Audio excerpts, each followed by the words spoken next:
Chapter 218. 7 senior totem warriors, who were almost the most powerful people in the Yanjiao tribe, attacked with all their strength. However, after a short fight, all of them collapsed. It was completely one-sided. What Xiao Xian was worried about happened. This was indeed the bat leader from before. However, compared to the time when it had transformed and broken out of its shell, it had become much stronger. If it had just transformed, Ao and the other 6 people would have been able to fight it. However, it was different now. No one had expected that such a ferocious beast could grow so fast. Was it just a ferocious beast? No, it was more than that. Before they came, Ao, Guihe, and the others thought that it was just a slightly more powerful beast. They did not expect that this beast had already started to move towards the king level. Moreover, it had taken quite a big step. Even if there were 10 or 100 senior totem warriors like Ao, they would not dare to confront the king beast. Speaking of the king beast, the people in the tribe would even hold a kind of awe. For Xiao Xian, who had seen the king-level beast at a close distance, he clearly knew what kind of level it was. There was no way to resist it. Now, the bat leader had taken a big step toward the king beast, much faster than Xiao Xian had expected. If it were not related to the fire crystals, even Ao would choose to stay away from such a ferocious beast instead of confronting it head-on. However, the fire crystals were related to their return to the old land. They could not give it up easily. Ao was blocked, and the spearhead had been broken by the wing claw. After Ao, 2 more warriors were directly slapped to the ground before they could get close, and their heads hit the ground heavily. Fortunately, there was a layer of soft mud at the bottom of the pit. Otherwise, they would have hit the hard rock directly. Even so, they were still injured. Blood flowed down from the wounds on their heads. Coupled with the sound wave attack that they could not hear, they suddenly felt as if their brains were about to explode. It was as if the entire world had become chaotic and was spinning. Blood flowed into their eyes, blurring their vision. Before Dai, who had just struggled out of the pit wall, the black wings flapped over like lightning, fanning Dai into the pit wall again. This time, Dai was embedded deeper. Ta and Wei's situation wasn't good either. Every time they thought they were one step away from success, they would be beaten back. Gigu looked at the developed incisors that were biting his stone knife. He looked up and met the pair of colorless but murderous eyes. At such a distance, even if he immediately released the handle of the stone knife, Gigu had no confidence in successfully avoiding this big guy whose strength completely suppressed them. Since he couldn't avoid it, he could only brace himself and face it. His hand that was holding the handle of the knife exerted force, and he jumped up with the help of the force. His other hand pulled out a smaller stone knife from behind his waist, and with the speed of lightning, he stabbed the bat leader's rapidly twitching nose. However, the imagined situation of the knife piercing into the bat's nose did not happen. Gigu, who jumped into the air, was caught by a wing claw. On the wing claw, the sharp claw made a long cut on Gigu's abdomen. If it had been deeper, it might have been directly cut open. Gigu avoided the vital parts just now, but the situation at the moment was not optimistic. Probably Gigu's behavior completely irritated the bat leader. Gigu only felt a sharp pain in his body.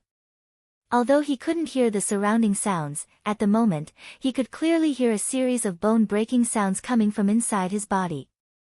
The stone knife that was bitten by the bat leader's incisors was directly crushed. As for Gigu, who dared to attack its nose, it didn't intend to let him go. The wing claw firmly grasped the little prey. It intended to use its sharp teeth to suck the little blood of the little prey, and then bite the bones of the prey and chew it. Looking at the teeth in the vampire bat's open mouth, Gigu felt that the blood in his body instantly dropped to the freezing point, and even the pain of the broken bones in his body faded away. Gigu thought that he was going to die, and that he would never be able to lead a team to hunt in the future. When encountering such a level of ferocious beast, no one could escape. However, those knife-like teeth stopped just as they were about to touch him. The surrounding sound seemed to come back again. The feeling that his head was about to explode gradually disappeared. At this moment, whether it was the people who were preparing to attack, the people who were beaten without any power to fight back, or the people who were almost eaten by the wing claw, they all found the bat leader's strange behavior. Its attention moved away from Gigu, moved a little, and then looked down. At its feet, a man stood. After seeing the man standing at the feet of the bat leader, Ao almost spat out blood. Didn't they throw this guy out? Shouldn't he climb out of the giant pit along the grass vines? Why did he appear here again? The shaman said that even if they couldn't bring back the fire crystals, they must bring Xiao Xian back safely. Safe and sound. But, what about the situation now? Xian, get out of the way. Xian. Ao and Ta wanted to take this opportunity to attack and let Xiao Xian escape. Stop! Xiao Xian shouted in a hurry. Seeing Ao and the others stop what they were doing, Xiao Xian looked up at the bat leader who was staring at him. Accompanied by the rhythmic sound of airflow, a black mist was exhaled from its mouth. Its wing claw moved and threw away the little prey that it was holding. It had no interest in that little prey now. If Ao and others could see the invisible energy, they would find that a trace of red energy was released from the fire crystal in Xiao Xian's hand. Part of the released energy was absorbed by Xiao Xian, and the other part floated into the body of the bat leader in front of him. Seeing that the bat leader was staring at him and no longer paying attention to others, Xiao Xian said, "Chief, you go up first." "Impossible. Xian, leave quickly." "Chief, before we came," the shaman said, Xiao Xian said. The shaman said that if there was a special situation, Xiao Xian should be the first and listen to Xiao Xian. Even if the chief joined them now, at this time, they had to think about the shaman's words. Looking at Xiao Xian standing there and the bat leader, Ao didn't know what to do. What the hell was going on? For a time, everyone stood there and no longer attacked the bat leader, but they also maintained a high degree of vigilance. As long as it moved, they would attack again. Even if such an attack might not cause much harm to it, it could still divert its attention and delay time. Patter. The bat leader's wings moved. Ao and the others immediately tensed up and looked over there, only to find that the bat leader just retracted its wings, folded them, and continued to stand there. It meant that it didn't intend to attack for the time being. Xiao Xian was relieved. Sure enough, he made the right bet. Just like last time, the bat leader was very interested in the energy of the fire crystal, which was one of the reasons why he was willing to take the risk. But just now, he couldn't tell others at all, and the battle began. If the bat leader could be quiet, everything would be easy. Time passed little by little. The bat leader didn't move, and Ao and others didn't leave. After checking everyone's injuries, Ao asked Ta and Wei to take Gigu, who was the most seriously injured, and another person out of the giant pit. He would continue to watch here. Chapter 219. Outside the giant pit, Kiki and the others were guarding outside. Caesar wanted to go up the mountain several times, but he was stopped. He could only walk around anxiously. They didn't hear any sound, but they could feel a little vibration, which was very strange.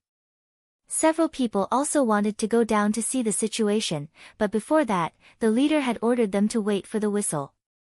They didn't hear the leader's whistle until now, so they couldn't act rashly. The sun had already set. What should we do? Kiki looked at Tua. Tua shook his head. As time went by, everyone became more and more uneasy. Hey, someone is coming up. The person guarding the edge of the giant pit shouted. It's team leader Ta. And Wei. The people who had been waiting outside the giant pit immediately went over. Ta and Wei found a place to put the two seriously injured people down the mountain and let them drink some medicine. They also needed a place without miasma to have a good rest, which would help them recover. Wei, you stay here first, I'll go down and have a look. After a pause, Ta said to the others, step back, don't get too close to the pit, and don't go down. After a short fight, Ta also knew the gap between them and the bat leader. That was not an ordinary ferocious beast. Even if the two advance groups all fought together, they might not be able to hurt the bat leader much. Instead, they might all be killed. In the giant pit, Xiao Xian was still urging the power in his body to release the energy of the fire crystal in his hand. Fortunately, Xiao Xian had been absorbing the energy of the fire crystal, so he was not too tired. However, there was a limit to everyone's absorption of the fire crystal. Just like the warriors who went to the fire pit to absorb the energy of the fire crystal, there was a limit to their improvement. It was impossible for a newly awakened junior totem warrior to reach the senior level. If they overestimated themselves and were too greedy, they might explode and die because they couldn't control the totem power in their body. Therefore, after feeling the limit, Xiao Xian stopped absorbing. It would not be too late to absorb when he was tired. However, the big guy in front of him was still absorbing the red energy lines released from the fire crystal. If Ao could see those energy lines, he would be shocked. A ferocious beast could actually absorb the energy of the fire crystal. It's just that they never knew. The light from above was getting dimmer and dimmer. The thick miasma had already blocked most of the light, and now it was even dimmer. Ao did not know what would happen if he waited any longer. They did not like the dark night, which made them feel even more uneasy. Looking at the man and the bat who were still standing there, Ao cautiously moved towards Xiao Xian. When Ao was only 2 steps away from Xiao Xian, the bat leader suddenly looked at Ao. One of its wings moved, but it did not open. It was more like a warning. A drop of cold sweat slid down from Ao's forehead. He even breathed carefully. He could feel the warm black mist coming out of the bat's mouth and nostrils. Xiao Xian gestured to Ao with his other hand, which was facing away from the bat, to tell Ao not to worry and not to come closer. Looking at the bat leader's wing claw, Ao decided to retreat first. Otherwise, if he angered the bat leader, Xiao Xian, him, and the other people around would not be able to escape. When he was about to retreat, Ao could not help but glance at Xiao Xian's arm, which was reaching out to the bat leader. He wanted to see what Xiao Xian was holding in his hand. The light was very dim. Because Ao was closer and had good eyesight, even if he could not see the color of the thing in Xiao Xian's hand, he could roughly judge what it was. Fire crystal. When he took a closer look, he found that the color of the fire crystal had become much lighter. The color of the fire crystal would only become lighter in one case. Ao had seen the fire crystal become lighter in the fire pit many times. But now, it was the first time in his life that he saw the color of the fire crystal become lighter outside the fire pit. What did Xian do? He could release the energy of the fire crystal. No wonder the shaman had such an attitude towards Xiao Xian. Ao suppressed the shock in his heart. After thinking for a while, he stared at the bat leader and stepped back. After taking 2 steps back, he stepped on something.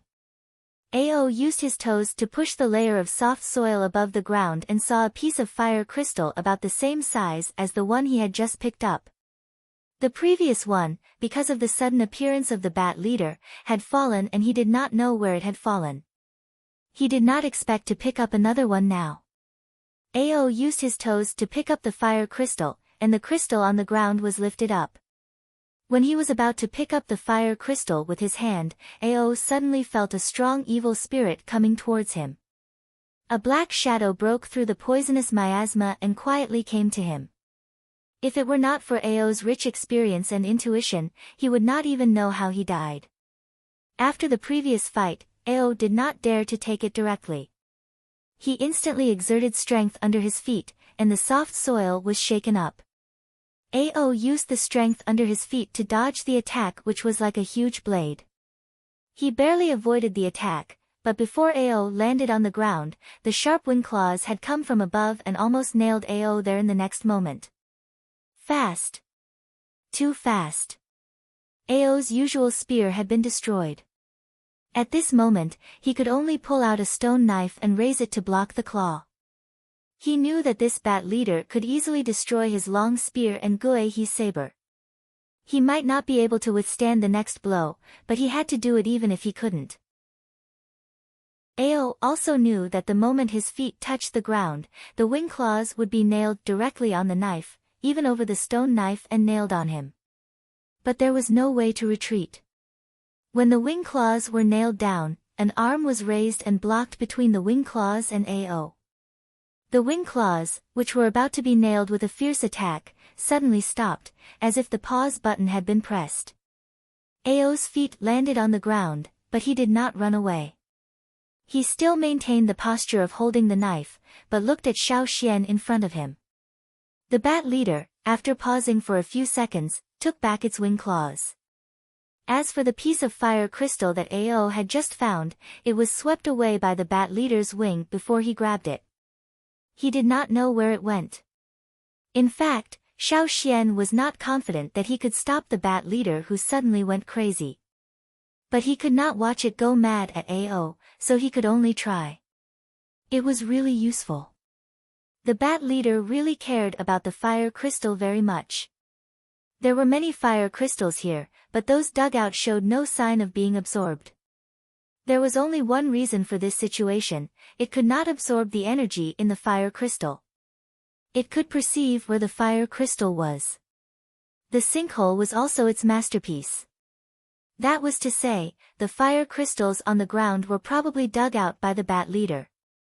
It dug out some fire crystals, but it could not get the energy of the fire crystals. Xiao Xian speculated that it should swallow the fire crystals like eating prey. However, fire crystals were fire crystals after all. Even such a ferocious beast that was moving towards becoming a king beast could not digest them. It would poop out the same way it ate it. The ground in the sinkhole was covered with a layer of rotten things. Among them, there were many substances that looked like mud, but in fact, they were piled up by the bat leader's feces. The piece of fire crystal under Ao's feet was excreted by the bat leader. The soft mud was actually its feces. Ao, who had just escaped, had not yet calmed down. He heard the movement of the grass vines and saw Ta coming down from above. Ao waved his hand, indicating that they should not come over. If the bat leader went mad again, Xiao Xian might not be able to stop it again. Ao had roughly guessed what Xiao Xian was doing. But he could not believe it because of the limited knowledge he had. Even so, he did not want more people to know Xiao Xian's special secret. The shaman must know that Xiao Xian was special, but he had not said it. Naturally, he had his own considerations. 3 hours later, it was getting late. The moonlight outside could not shine to the bottom of the sinkhole. It was almost blocked by the miasma. Crack! A slight sound came from Xiao Xian's hand. The fire crystal, which could not be cut by a sharp blade made of high-quality stone, cracked. This also meant that the energy within the fire crystal was almost depleted. Xiao Xian turned his wrist and let the fragment in his hand fall to the ground. He told the bat leader in front of him that this one had been absorbed. At the same time, Xiao Xian thought in his heart, "Please don't find another one from the feces. Let me continue." The bat leader used its wings to push the fragments of the fire crystal on the ground, which had become inconspicuous. No one knew what it was thinking. After looking at it for a while, it stretched its wings and flew up. In the blink of an eye, it disappeared in front of Xiao Xian and others. When the bat leader left, Xiao Xian felt that the air here seemed to be fresher. The extremely dangerous sense of oppression from the bat leader was also much less. "It's gone." Ta came over and said. He held a piece of fire crystal in his hand and handed it to Ao. "I just picked it up over there." He wanted to ask for credit from his father, but before Ta finished his words, Ao grabbed the fire crystal from Ta's hand and threw it far away. "Ta, let's not think about the fire crystals here," Ao said. "Why?" Ta was anxious. "Those were pieces of fire crystals. The bat leader knows what's going on. It won't let us take any piece from here. Otherwise." I'm afraid it will hunt us down. If it were just some ferocious beasts, even if they couldn't defeat them, Ao would take the risk to dig out all the fire crystals here. However, this bat was developing in the direction of a king beast. It could be regarded as a half-king beast. Otherwise, they wouldn't have been defeated so easily. If they were hunted down by such a guy, it would be a disaster. Ao didn't dare to take this risk. Many ferocious beasts in the forest were much smarter than people expected. I agree with the chief. Xiao Xian moved his sore arms and said, every piece of fire crystal here has the smell of that bat leader. Even if we take them back to the tribe, we will be tracked down. Ta was silent. He understood the reason, but he was unwilling to accept it. Fight? They couldn't beat it. Steal? They couldn't steal. So many fire crystals were almost at their fingertips, but they couldn't take them. Aggrieved. Chapter 220. Whether it was Ta, the team leader of the hunting team, or Ao, the chief of the tribe, they both knew how precious the fire crystals were. That was why they felt so conflicted. Their faces were twisted, and they resisted the temptation of the fire crystals. Ao suppressed all the emotions in his heart and said, let's go up first. Since the chief had spoken, the others had to do it even if they were unwilling. When they came out of the giant pit, the two moons in the night sky cast light on them, so that they could see the surrounding situation. Although the moonlight allowed them to see the objects around them, they were still used to lighting their torches. The chief is out. Team leader Ta is out too. Xian, are you all right? Those who were guarding outside the giant pit swarmed up. Among the 8 people who entered the giant pit, 7 were senior totem warriors, and 1 was a middle-level totem warrior. The first 7 were all injured, but the latter was the only one who was not injured. Some people attributed it to the protection of the 7 senior totem warriors, while others were confused. How could the 7 of them protect others when they were injured like this? Even if they were confused, they did not dare to ask when they saw the chief and team leaders' faces. It seems that things are not going well. Kiki whispered to Tuo. 8 people went down, 7 were injured, and none of them brought out a piece of fire crystal. Everyone knew that things were not going well. There were many people who came this time, and they gathered around the giant pit. Fortunately, there was poisonous miasma everywhere, so other creatures did not dare to come here. Except for the vampire bats, no other creatures would appear. Therefore, from dusk to now, no dangerous ferocious beasts had come. The most dangerous one was not in the pit now. It's already night. Shall we find a cave to rest? But the mountain is full of poisonous miasma. We have to go down the mountain. Ta was talking when he found that Xiao Xian suddenly stopped and stood there. No one knew what he was thinking. Xian. Xiao Xian raised his head and saw that the people around were looking at him with doubts. He shook his head to show that he was fine, but he just thought of something. What did you think of? Ao asked. Xiao Xian looked at the foot of the mountain and then looked at the sinkhole at the top of the mountain. He said, I was thinking, if we can't dig from the sinkhole, can we start digging from the foot of the mountain? What do you mean? Tower was confused at first, but then his eyes lit up. Dig a hole. Just like the wild beasts in the forest who were good at digging holes, they could dig a long way from one place. Even if they couldn't dig at the top of the mountain, they could still dig a hole at the bottom of the mountain. If this was really a fire crystal mine, there must be some fire crystals that had not been dug out by the bat leader. That's right. We can dig holes. The leaders and team leaders, who had not wanted to give up until now, felt that this idea was feasible. Ao led his men down the mountain and found a suitable place. Let's start digging from here. This place was not covered by the poisonous miasma, so it was not within the range that the bat leader would pay attention to. They could dig without worry. Divide into 2 groups. Ta and Gigu, you lead your own team and take turns to dig and rest. Ao assigned the tasks. Yes. With hope, Ta and Gigu calmed down. Now they were full of energy and didn't care about their injuries.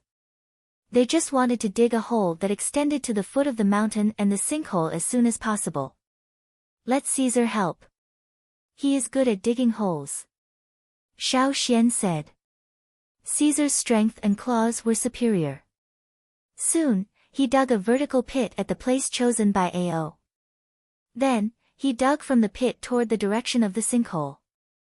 While Caesar was digging in that direction, the others were also tamping down the sides of the pit that they had dug in the beginning and building steps. The stone and soil that Caesar dug out also needed to be transported out. Xian, you take a rest first. They are enough here. Ao said to Xiao Xian. Although Xiao Xian was the only one among the 8 people who didn't seem to have any trauma, Ao felt that Xiao Xian might consume more energy than them. It also took a lot of physical strength to draw out the energy in the fire crystal. Looking at the progress of Caesar, Xiao Xian didn't refuse. Well, I will take a nap. Call me if you need me. Well, don't worry. Go to sleep. The bat leader should be looking for food. It won't come back for a while.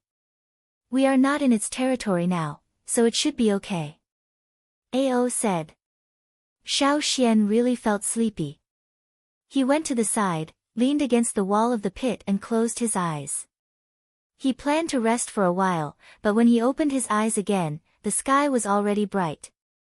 He didn't know if it was because he had consumed too much energy yesterday. This night, Xiao Xian slept very soundly. All the movements around him seemed to be isolated. This sleep also made all the fatigue and muscle pain disappear. He felt very comfortable all over. Yang Guang's light shone into his pupils through the slits of his eyes. Xiao Xian couldn't help but squint. He planned to rest for a while and then open his eyes again. But the next moment, he felt that something was wrong. It was strangely quiet around him. There was no sound of digging, no discussion, no sound of walking. Crackle. The sound of the firewood burning in the bonfire was very clear in the forest this morning. The surrounding area was filled with the smell of burnt meat. But it was not that there was no one here. Everyone was here, including Caesar and Cha-Cha. No one was missing. Xiao Xian could feel it. But none of them made a sound. But from their breathing, he could hear that their hearts were not calm. They were even extremely nervous. The frequency of their breathing seemed to be deliberate. It was not casual, and they didn't dare to be casual. It was as if they were facing a great enemy. As if they were facing a great enemy. Xiao Xian didn't care whether it was dazzling or not. He opened his eyes. Sensing something, Zhang Xian turned his head around, and the first thing he saw was a bizarrely large nose. Xiao Xian, damn you! Xiao Xian suddenly woke up. The bat leader was silently hanging upside down on the wall of the pit that had just been dug. It hung there steadily as if it was weightless. The bat's head was right next to Xiao Xian. Around them, Cha-Cha, who was standing on the edge of the pit, felt the hair on his neck stand up. Caesar wasn't much better. He bared his teeth and his whole body was tense. He looked like he was going to pounce over in the next moment. The people who were digging the hole, barbecuing the meat, and drinking water all stopped what they were doing. The people who were barbecuing the meat had already thrown away the meat skewers on the wooden sticks. They didn't even care that the meat was burnt. The people who were drinking water had already thrown the kettle aside, letting the clear water flow out of the kettle. Everyone was holding stone picks, knives, axes, and so on in their hands, nervously looking at the creature that had appeared here without any warning. The reason why they hadn't taken any action was that their leader, Ao, had signaled them not to act rashly. Only God knew how Ao's heart had trembled when he found that the bat leader had appeared here. He just drank some water. When he turned his head, he found that the bat leader had appeared there silently. He was so scared that he threw away the kettle. Ta, Gigu, Dai, Wei. Every one of them who had been beaten by the bat leader didn't react better than Ao when they saw this scene. Their hair almost stood up together with the hair on their backs. At this moment, everyone's expression was almost frozen. The slightly twitching muscles on their faces and the sweat coming out from their foreheads and arms, all showed their nervousness. The situation was so tense that it was on the verge of breaking out. Chapter 221. Xiao Xian stared at the bat leader hanging upside down next to him. After a few seconds of silence, he stood up. With Xiao Xian's movement, the stagnant atmosphere became more tense. The surrounding air seemed to be frozen, making it difficult to breathe. Everyone was worried that the bat leader hanging upside down there would suddenly launch an attack. It was not the ferocious beasts that they had hunted before. On the contrary, in front of it, everyone was prey. After Xiao Xian stood up, the bat leader's head also twisted a little with Xiao Xian's movement. It seemed that it did not notice the tense atmosphere around and was very calm. Suddenly seeing this guy, Xiao Xian was a little surprised. But now thinking about it, he was not too surprised. He was just startled when he just woke up. Anyone who opened their eyes and saw this scene would be frightened. It also wanted the fire crystals. However, the one that Xiao Xian always carried with him was gone. Now there was no one in his pocket. If the bat leader went crazy here, Xiao Xian could not stop it. Just as he was thinking about it, the bat leader moved.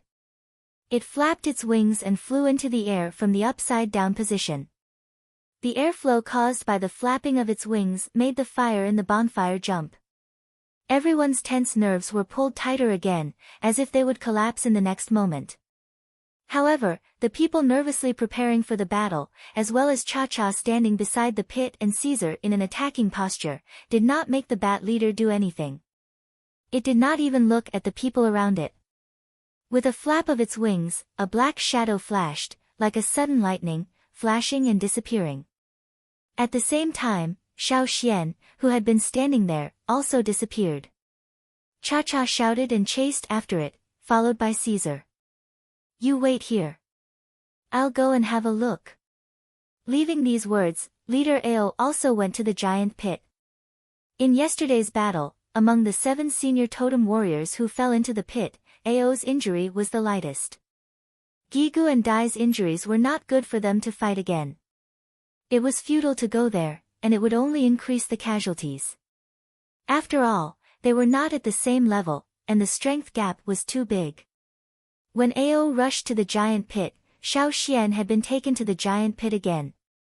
Although the bat leader had controlled its strength, its 2 hind claws still pierced Xiao Xian's animal skin coat. However, because he was wearing the insect skin caught in the ice field near the Eagle Mountain, his shoulder was not scratched, but it was not much better. Even if his bones were not broken and his skin did not bleed, he still felt a burning pain. To him. Flying to the bottom of the pit, the bat's claws loosened, and Xiao Xian fell forward due to inertia.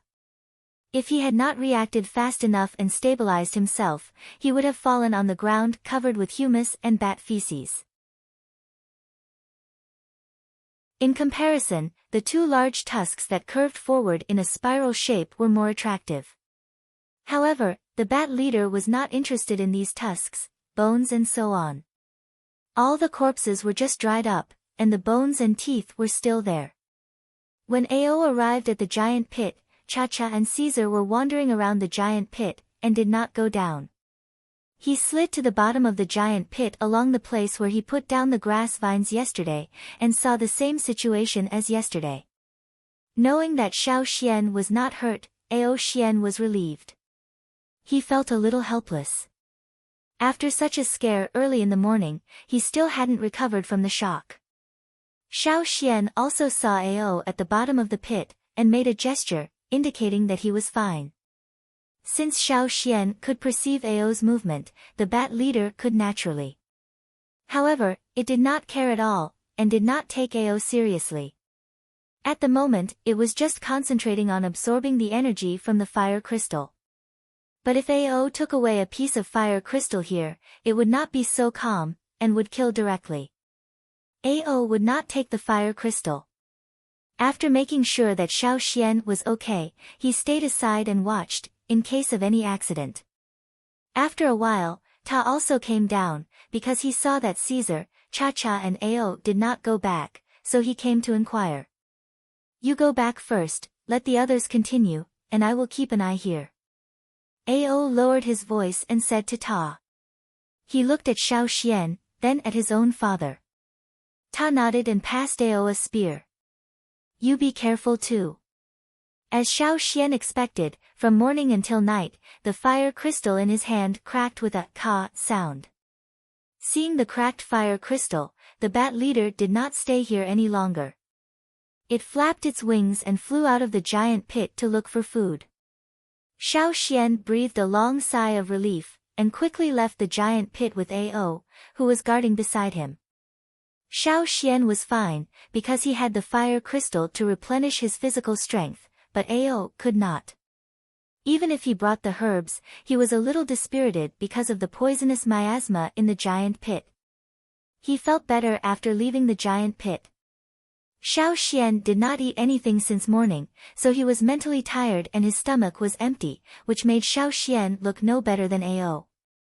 Back to the place where the hole was dug, Xiao Xian ate several pieces of meat, and then fell asleep tiredly.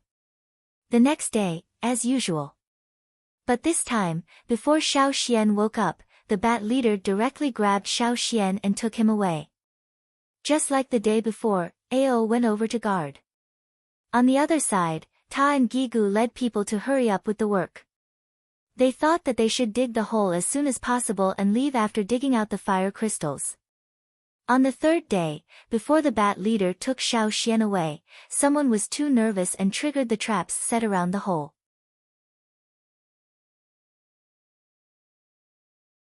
Chapter 222. Because of the bat leader's attack, the hole they had dug was ruined and they had to start from scratch. While they were digging the hole again, Ao sent someone back to the tribe and told the shaman about what had happened here. Ao did not let anyone pass on the details of Xiao Xian, the fire crystal and the half-king level bat leader. Instead, he peeled off a piece of animal skin and wrote on it. He wrote down what had happened here in detail, tied it with a straw rope, and asked the people of the Hui tribe to bring it to the shaman. He needed to ask the shaman about some things before he could make a decision. Ao was not worried that the people of the Hui tribe would secretly open the animal skin roll and read what was written inside. Without permission, the people of the Hui tribe would not read it at will. Ao still had this confidence and also trusted the people of the Hui tribe. When the warriors of the Hui tribe came back, they also brought the shaman's reply. Ao went to a place where no one was around, opened the animal skin roll and read the content written by the shaman. He thought that the shaman would write a lot of things, telling them how to deal with the half-king level bat leader. Unexpectedly, after opening the animal skin roll, Ao only saw one sentence, ask Xian. If he did not know that the shaman had chosen Gue Zhe to take over, Ao would have thought that the successor chosen by the shaman was Xiao Xian. Could it be that the shaman wanted Xian to be the next chief? Ao could not help thinking. No, it should not be. With Ao's understanding of the shaman, he knew that if the shaman wanted to cultivate Xiao Xian to be the chief, it would not be like this. Ao shook his head. Since he could not guess the purpose of the shaman, Ao did not think more. At this time, it was better to focus on the things at hand. Days passed, and the hole they dug again had reached the foot of the mountain. It would take them 2 or 3 more days to reach the bottom of the giant pit. At that time, they would know whether there were fire crystals under the giant pit as Xiao Xian said. During this time, everyone was less afraid of the bat leader because it had not appeared here for several days. Xiao Xian would take the initiative to go to the sinkhole early in the morning and did not need it to come again. 10 days later, Xiao Xian consumed the fire crystals faster and faster. Using his special vision, he could see that the red energy lines coming out of the fire crystals were much denser than before. This also meant that the energy of the fire crystals was coming out faster. Sometimes, Xiao Xian was able to return to the foot of the mountain before sunset and meet up with the others. Caesar was also called over by Xiao Xian to help the others dig the hole. During this time in the sinkhole, Xiao Xian slowly figured out the bottom line of this bat leader. As long as he didn't take away the fire crystals from the crater, it wouldn't get angry. During the time when Xiao Xian was consuming the fire crystals, he also cut off the 2 big tusks of the woolly mammoth and the giant horns of several giant deer, but it ignored him. This day, when the fire crystals were consumed, the bat leader didn't fly away to look for food. Before Xiao Xian left, it flapped its wings and drove Xiao Xian out of the giant pit. Before leaving the giant pit, Xiao Xian saw that more dense black fog was coming out of its mouth and nostrils. In the giant pit, from the bottom, because of the deeper black fog, it gradually became as black as ink. At this time, even if Ao went in with the herbs, he couldn't bear it. The black fog came out from the top of the giant pit and spread from the top of the mountain to the foot of the mountain. Even some of the poisonous grasses and herbs with high poison resistance living on the mountain died. This mountain is completely impossible to enter. Ao looked at the black spreading mountain and said, "Fortunately, we dug a hole from here." Ta was very emotional. The place where they dug the hole was not surrounded by the black fog. After digging the hole, they didn't need to touch the black fog and poisonous miasma on the surface of the mountain. Even if the poisonous miasma had penetrated into the soil and mountain stones, not much of it reached the hole, so everyone could bear it. "Is it going to transform again?" Gigu asked. "Very likely," Ao said. King Beast, the bat leader, was one step closer to becoming a king beast. "Why don't we take this opportunity to?" Ta held the knife in his hand and made a chopping gesture. Ao, Gigu, and Dai raised their heads and looked at Ta as if he was an idiot. The expression on Ta's face froze, and he probably realized how stupid he had just said. Not to mention whether they could bear the black fog and go in. When the leaders of the 5 hunting groups met the bat leader in the bat cave, it hadn't transformed yet, but it could move freely with its shell. Mai and the others couldn't find its trace at all, which showed the gap in strength. Now, the bat leader had been promoted to a higher level, not to mention it. Even if it was not a king beast, it had taken a big step toward becoming one. Slaughter. How difficult it was. If they were not careful, they would be slaughtered. Thinking about it made their necks cold. They were about to return to the old land. Ao didn't want to take this risk, and he didn't dare to take it. The shaman said that they would face more people and more powerful warriors in the future, not ferocious beasts, let alone king beasts. But if we can't kill it, when it wakes up, it will be more powerful. Will it chase us to the tribe? Dai was worried. With the fire seed, it should not. Ao said. Their trust in the fire seed was stronger than anything else. If there were ferocious beasts attacking them, and the people in the tribe couldn't resist, the shaman could drive them away with the help of the fire seed. Dai was still worried. If we go back to the old land, it will be better. But if we don't go back, it will come out to hunt. Won't it pose a threat to the hunting group and slaughter the warriors? No. Xiao Xian said, as long as we don't provoke it, it won't slaughter the hunting warriors. Why? Gigu was a little confused about Xiao Xian's answer. Why was Xiao Xian so sure? Intuition. Xiao Xian said. Xiao Xian had a secret. Gigu and Ta all knew it, and Ao also knew it, but he didn't want to tell them. So, the question ended here. Didn't you see the chief's warning eyes? When they were talking here, there came a voice of ecstasy from the cave. It was Kik's loud voice. Boss! Chief! Kiki rushed out of the cave, and the smile on his face squeezed his eyes. Out! Dug it out! Fire crystal, there is a fire crystal. Really? Let me see. Ao couldn't sit still and bounced up from the ground like a spring. Kiki held a small piece of fire crystal in his hand. It was only the size of the fingernail of the little finger, but it was undoubtedly a fire crystal. There were some mud and stone chips on the fire crystal, which meant it had just been dug out. Ao carefully took the small piece of fire crystal, put it in the palm of his hand, and wiped off the dust on the surface. Under Yang Guang's hand, the fiery red color seemed to burn everything it touched. It wasn't like the humus and bat feces in the giant pit. This one didn't have the smell of bats, so it was regarded as an ownerless object. Whoever dug it out could have it. Good. Good. Good. Ao said, "Good," 3 times in a row, and laughed out loud. Without the interference of the bat leader, and with the fire crystal dug out, the depression during this time was completely gone. Ao laughed so hard that his chest shook. Excited. Excited. Carefree. Dad, let me see, let me see. It was rare for Ta to call Ao in this way in front of others. Usually, when there were others, he called Ao, Chief. Ao wanted to show the fairness of a chief. He couldn't get more advantages just because Ta was his son. But now Ta didn't care. He called Ao out because he wanted to let Ao know that his son was still waiting. Let Ao see it first.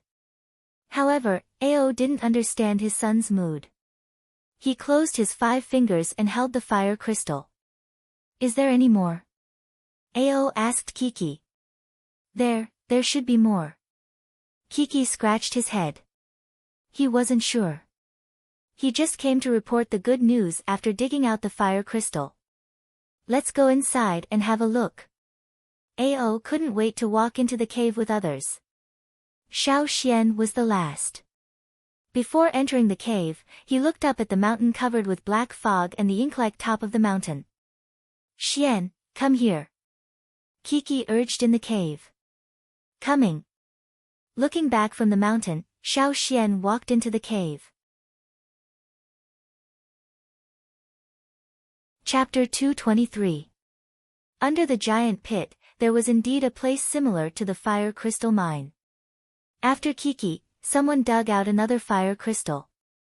The morale, which had been low for more than 10 days, was suddenly lifted. What was the purpose of coming here? Wasn't it just to dig out more fire crystals?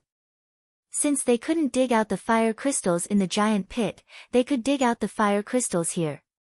Besides, the bat leader was in closed-door training, so they didn't have to worry about anything. They dug hard, thinking that they could dig out as much as they could while the bat leader was away. Another 6 days passed. The fire crystals, big and small, had filled a bag, and this was only a part of them. Xiao Xian estimated that there was still about half of them.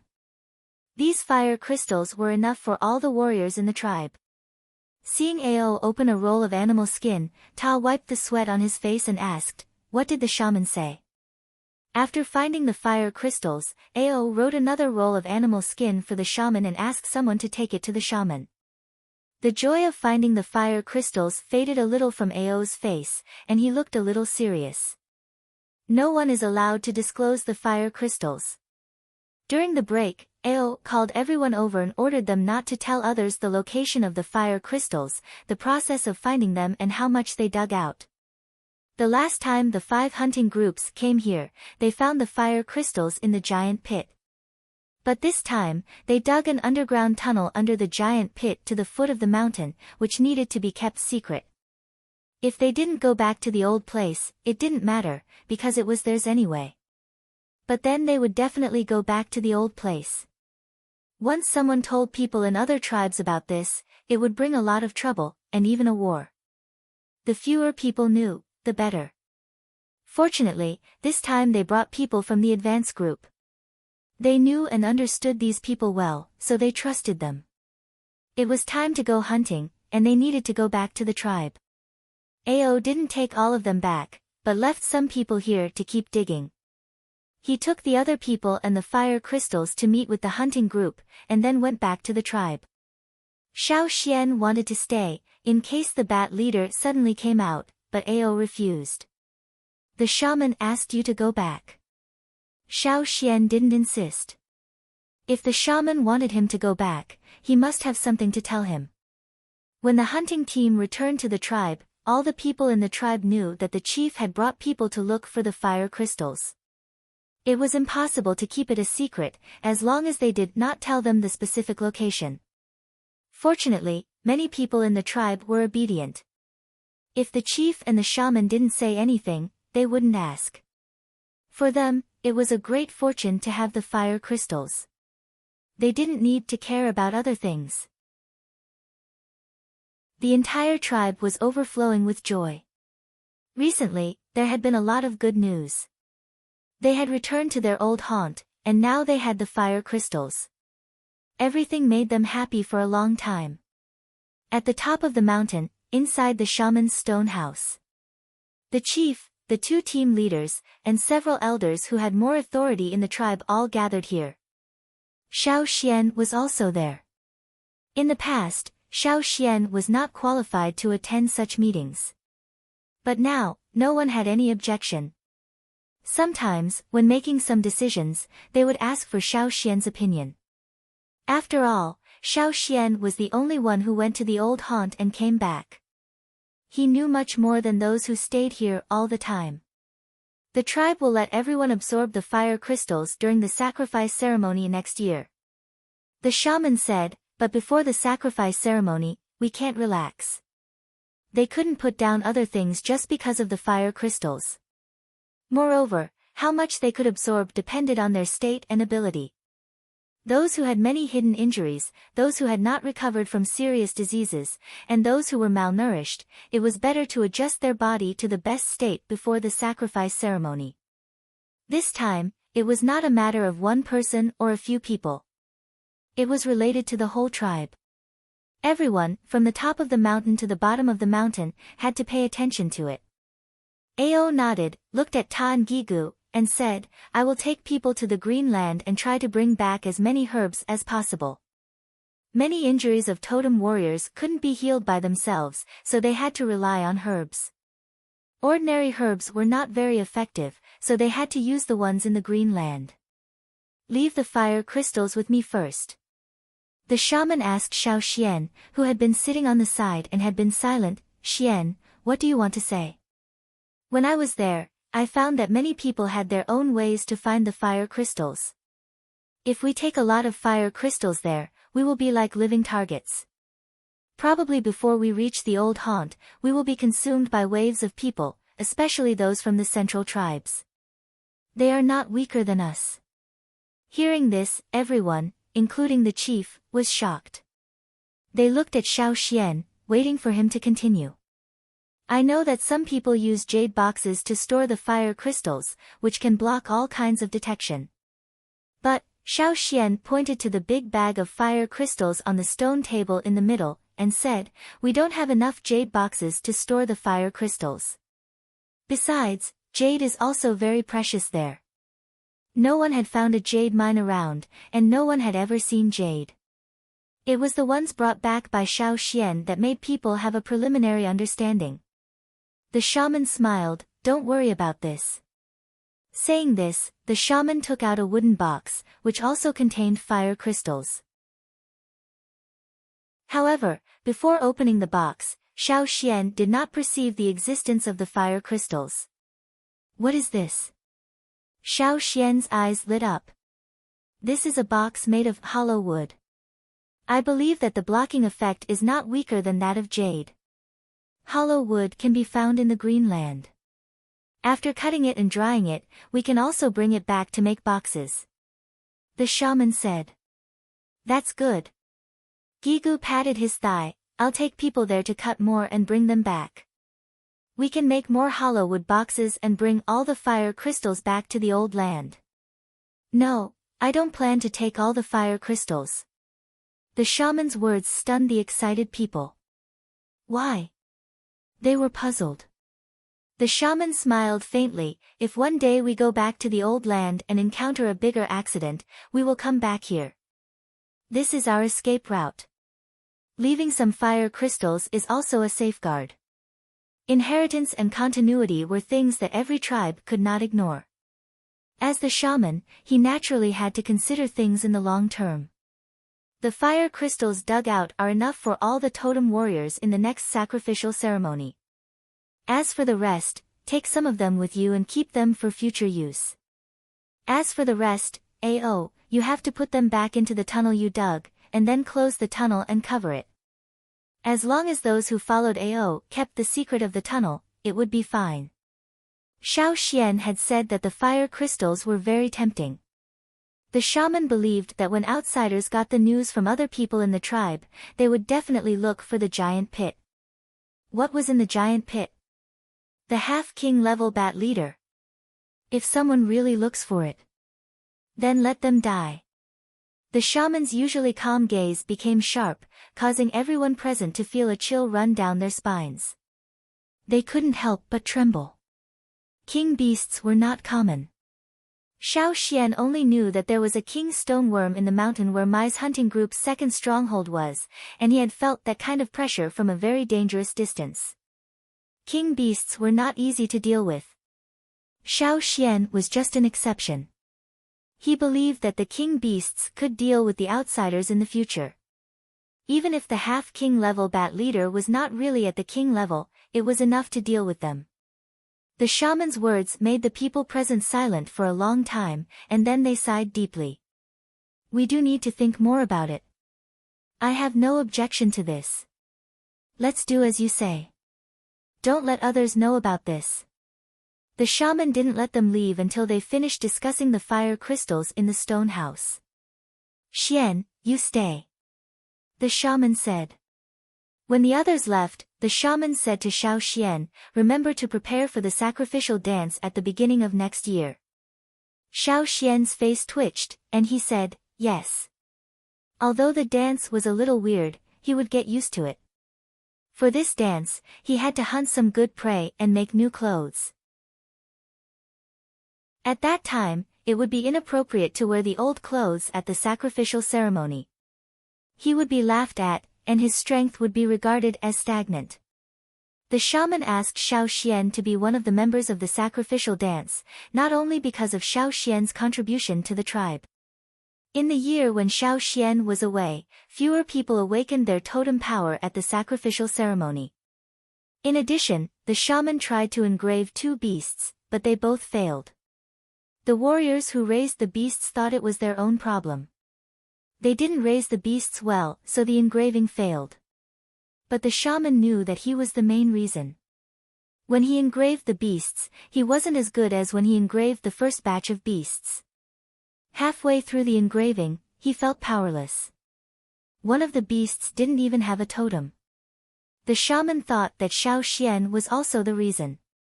When Xiao Xian was there, the situation would be much better. Of course, the shaman wouldn't tell Xiao Xian about this. But every time he thought about it, the shaman wished he could go to the fire pit and kowtow to his ancestors, to vent his depression. How could such a talent not be a shaman? Xiao Xian didn't know about the shaman's depression at all. He went to find and decided to go to the Green Land with him. Before returning to the old haunt, he wanted to find more herbs. One reason was to prepare for the future. When he returned to the old haunt, there would be many places to use herbs. But when he arrived at the old haunt, he wouldn't be able to adapt completely in a short time. He didn't know the geography of the old haunt, so it would be difficult to find good herbs. And the other reason was because of Old Ku. Old Ku was old. Before the sacrificial ceremony, he wanted to give him more nourishment. The better he was during the sacrificial ceremony, the more fire crystals he could absorb. It would be good for Old Ku in the future. In other tribes, disabled people like Old Ku didn't live well. Xiao Xian only hoped that he could improve as much as possible. Before the winter came, the entrance to the fire crystal cave was blocked, and the surroundings were covered. No one could see that there was a tunnel there. After 2 or 3 years, it would be even more difficult to see. Before the winter, Xiao Xian prepared a lot of food for the children in the cave. In the past 2 years, the kids who came out of the mountain cave would bring something to the kids in the mountain cave before winter every year. Now, the kids in the mountain cave had caught fish and meat sent by others, so they were much stronger than before. If they were well nourished, their chances of awakening would be higher. Chapter 224. The winter in the tribe was still filled with endless snowflakes and extremely cold weather. Yan Ji and the others were on the mountain. In such weather, they couldn't survive alone. Fortunately, they were taken care of. The people in the tribe had never looked forward to the end of winter so much. In the ritual ceremony after the end of winter, not only the newly arrived tribesmen who had been living outside would participate in the awakening, but also the fire crystals, which the tribe was looking forward to the most. The warriors rubbed their palms and didn't forget to exercise in winter. Even if they couldn't run far, many people moved stones at home to practice. They wanted to be in the best state during the ritual ceremony. They didn't want to be weak after winter. Xiao Xian often ran up the mountain. The shaman and the chief had been planning to go back to the old land. Every time, they would call Xiao Xian to go there. When he was free, Xiao Xian would go to the medicine house to help the Guizhe sort out the herbs.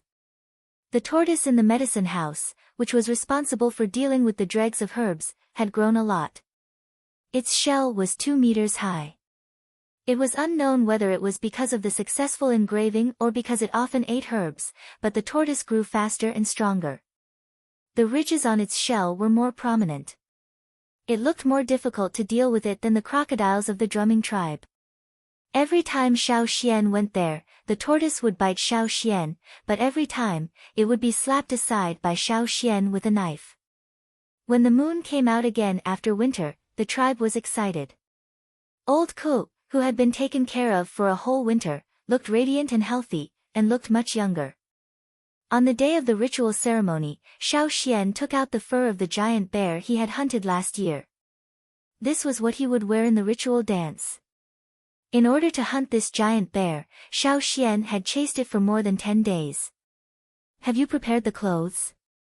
Have you gotten rid of the worms on the bear skin? Yes. Hey, old Ku, don't you need to get rid of the bear claws? They are in the way. Wearing the bear claw gloves, Xiao Xian couldn't see where the fingers were. Anyone who looked at it would see the black bear claws. No. Claws are awesome. Okay. And the bear tooth necklace. Don't forget this. Old Ku quickly put the bear tooth necklace on Xiao Xian's neck. The big white carrot-like bear teeth were strung together. It looked a little weird to wear it on the neck. Even a slender neck wouldn't be able to support such a thick necklace. This was not unexpected among the tribe's living beings. Then I'll go up the mountain first. You can go up with Caesar later. Cha-cha, find a place to play by yourself. Don't go too far. Xiao Xian shouted at the eagle in the sky. All right, hurry up and go up the mountain. Maybe the shamaness and the leader have something to tell you. Xiao Xian was chased out of the house by old Ku and walked up the mountain. Today, everyone was dressed to the nines. If one didn't look carefully, one wouldn't be able to recognize who was who. Although he had participated in many sacrificial ceremonies, Xiao Xian still couldn't help but feel like he was at a gathering of wild beasts every time. Looking around, there were people wearing leather, horns, bone ornaments, snakeskin belts, animal bone masks. There were all kinds of people. When he went up the mountain, Xiao Xian met Yan Ji and the others, who were looking around eagerly. Yan Ji and the others, who had participated in this kind of ceremony for the first time, were quite reserved, but they couldn't hide the excitement on their faces. So awesome! They hadn't awakened, so naturally they didn't have their own sacrificial animal clothes. What they were wearing now were just ordinary animal skins, which were given to them by the tribe to keep them warm. Xiao Xian waved his bear claws to Yan Ji and the others, and greeted them. The bear claws on the bear paw gloves were too big and troublesome. However, the tribe was looking at these troublesome things today, so Xiao Xian couldn't take them off. Yan Ji and the others looked at Xiao Xian's clothes with envy. So nice. Are you talking about Xian? You haven't seen the thorn black wind leather clothes he used to wear. I still think that one looks more awesome. A passerby joked. The giant bear was not worse than the thorn-black wind, but the thorns on the thorn-black wind's body were indeed more ferocious than the bear's skin. Don't envy others. When you awaken, you can go hunting with the hunting team, and then you can have your own sacrificial animal clothes. The man said. Can we also hunt something like Xian's clothes in the future? Jiao Wu clenched his fist. It depends on your strength. After all, there are few people like Xian. No matter what, you have to awaken first. Yes. They were going to awaken and become real totem warriors. This year, they were wearing clothes prepared for them by others, so they couldn't compare with others. But next year, the year after that, and every year after that, they would wear the best trophies they had hunted to participate in the ceremony of the tribe. Xiao Xian first went to the shaman, and together with the others who were going to perform the sacrificial dance, they painted lines on their faces, and then went to the fire pit. There are many people who are going to awaken this year. Xiao Xian said. Yes, last year 7 people failed to awaken. This year, including Yan Zhi and the others, there are more than 100. Tua put on the animal bone mask and said. Just now, he had taken off the mask to paint lines on his face, and now he put it on. The animal bone mask was made by cutting off the head of a ferocious beast, boiling it, and removing the skin and flesh, leaving only the bones and the teeth in the mouth. Those sharp teeth were also the most important part. It was recognized in the tribe that the best animal bone mask could not have broken teeth, not to mention that the sacrificial dancers had higher requirements. Xiao Xian could only see Tuo's face through the mouth of sharp teeth. The night gradually fell. The whole mountain and all the people of the tribe had gathered at the top of the mountain. After the chief finished speaking, the shaman walked to the fire pit. The shaman chanted the incantation. In the fire pit, the fire seed that was originally like a small flame suddenly rolled up and filled the entire fire pit with a boom. This situation was much more intense than before. Not to mention the other people around, even the shaman was stunned and stopped for a moment. The music sounded, and the sacrificial dancers started to work.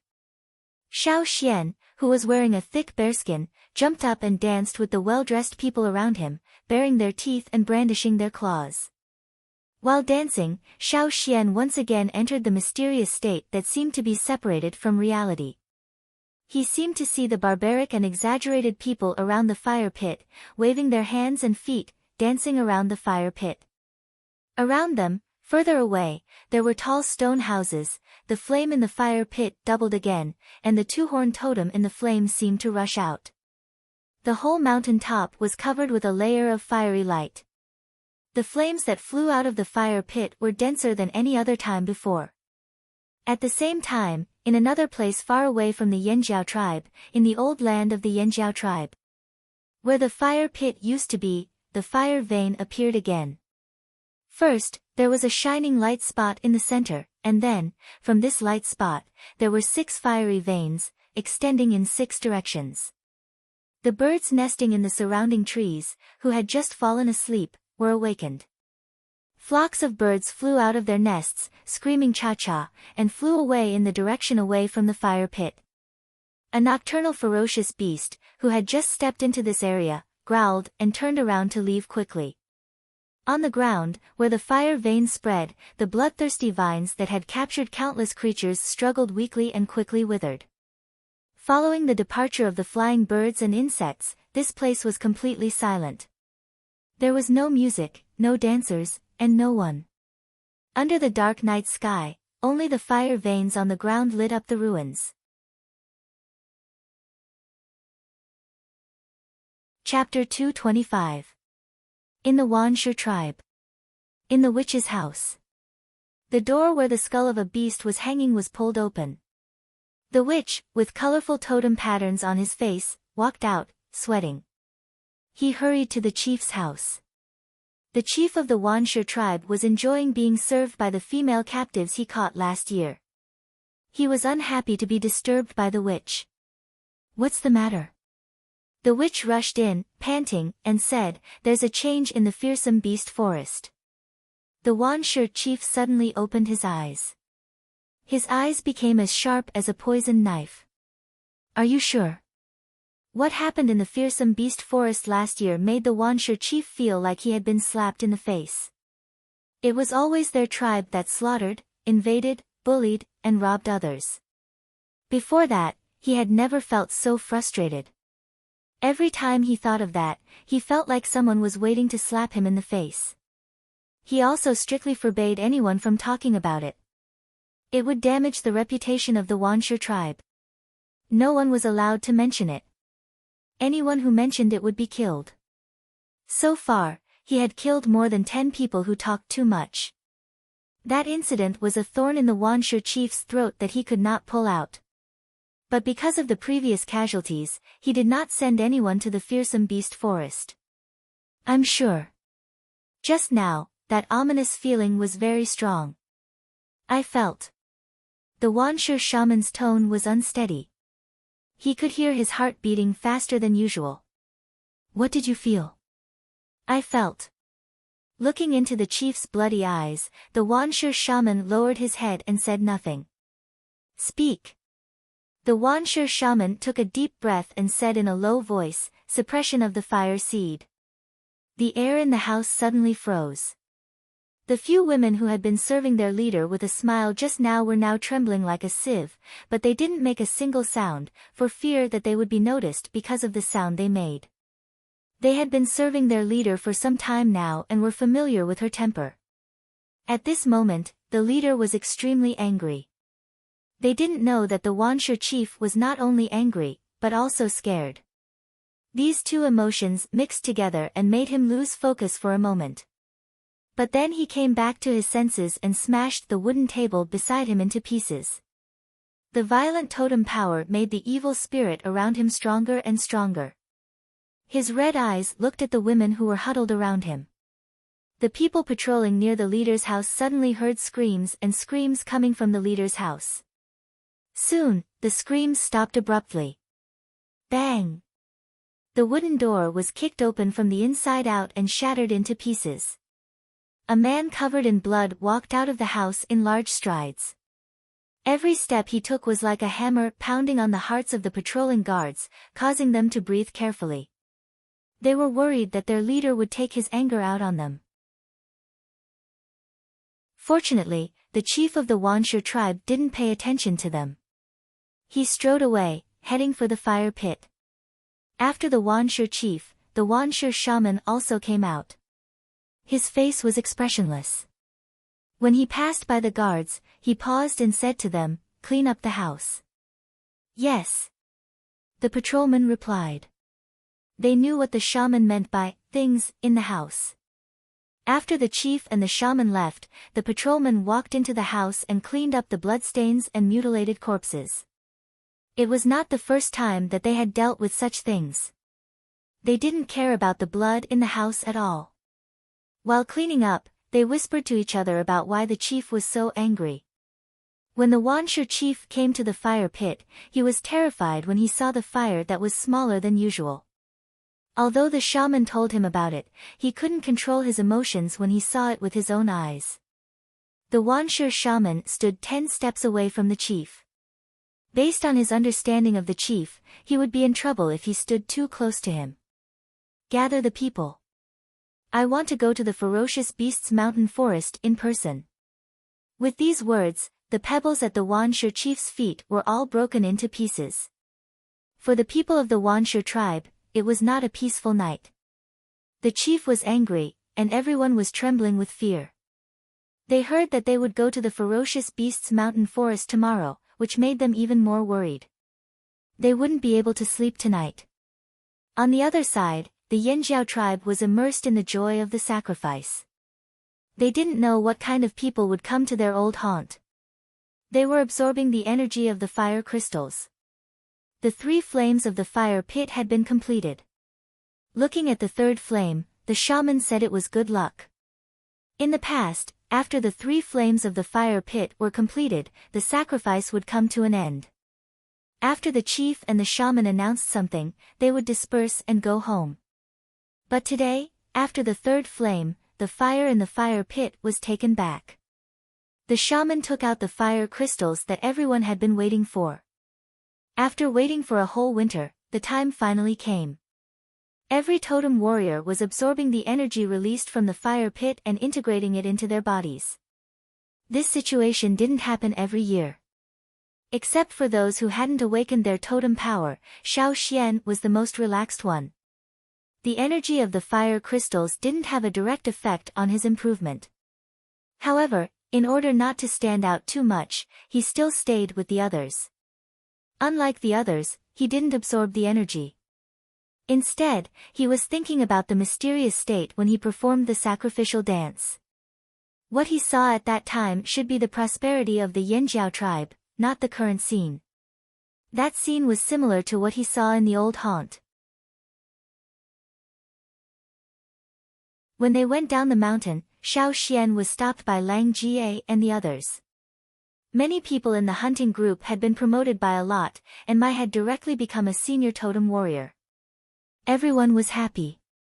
As the leader of the hunting group, Mai waved his hand and called all the warriors in the hunting group together to celebrate. And Xiao Xian, who was the biggest contributor, naturally couldn't be left out. "You go." Old Ku smiled and his eyes narrowed. He patted Xiao Xian's shoulder, and then patted Caesar's head. "Let's go back first."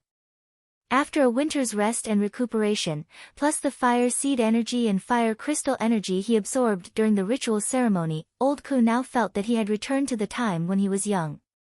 He was full of strength, and the improvement of his body was very obvious. Although he had lost a leg, he could walk down the mountain easily with a crutch. However, Old Ku didn't walk. He rode on a wolf, and under the disdainful eyes of Gu and other old acquaintances, he slowly went down the mountain while humming the hunting song. Before the first hunting this year, the shaman and the chief got the statistics, and the result made them very happy. Originally, there were only more than 10 senior totem warriors, and 2 of them were old warriors. Compared with the young and middle-aged warriors, their fighting strength was naturally inferior. But this time, there were 20 more young and middle-aged senior totem warriors. According to the report, although many people didn't succeed in the breakthrough, they were close to the turning point. It was believed that they were not far away from the breakthrough. Good. Very good. In order to go back to the old land, the shaman and the chief naturally hoped that there would be more powerful warriors in the tribe.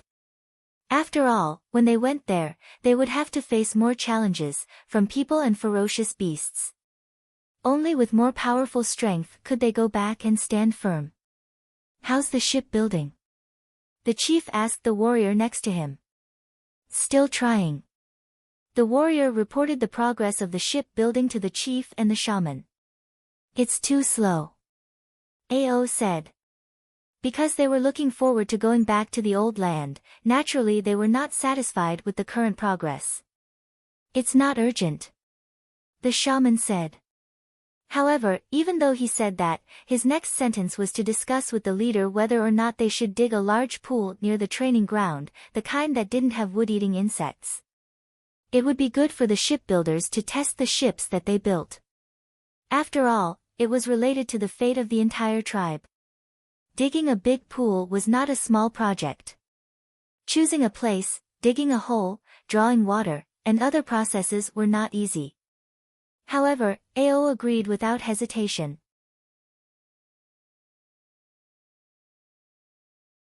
Chapter 226. The chief and the shaman said that they were going to dig a big pool.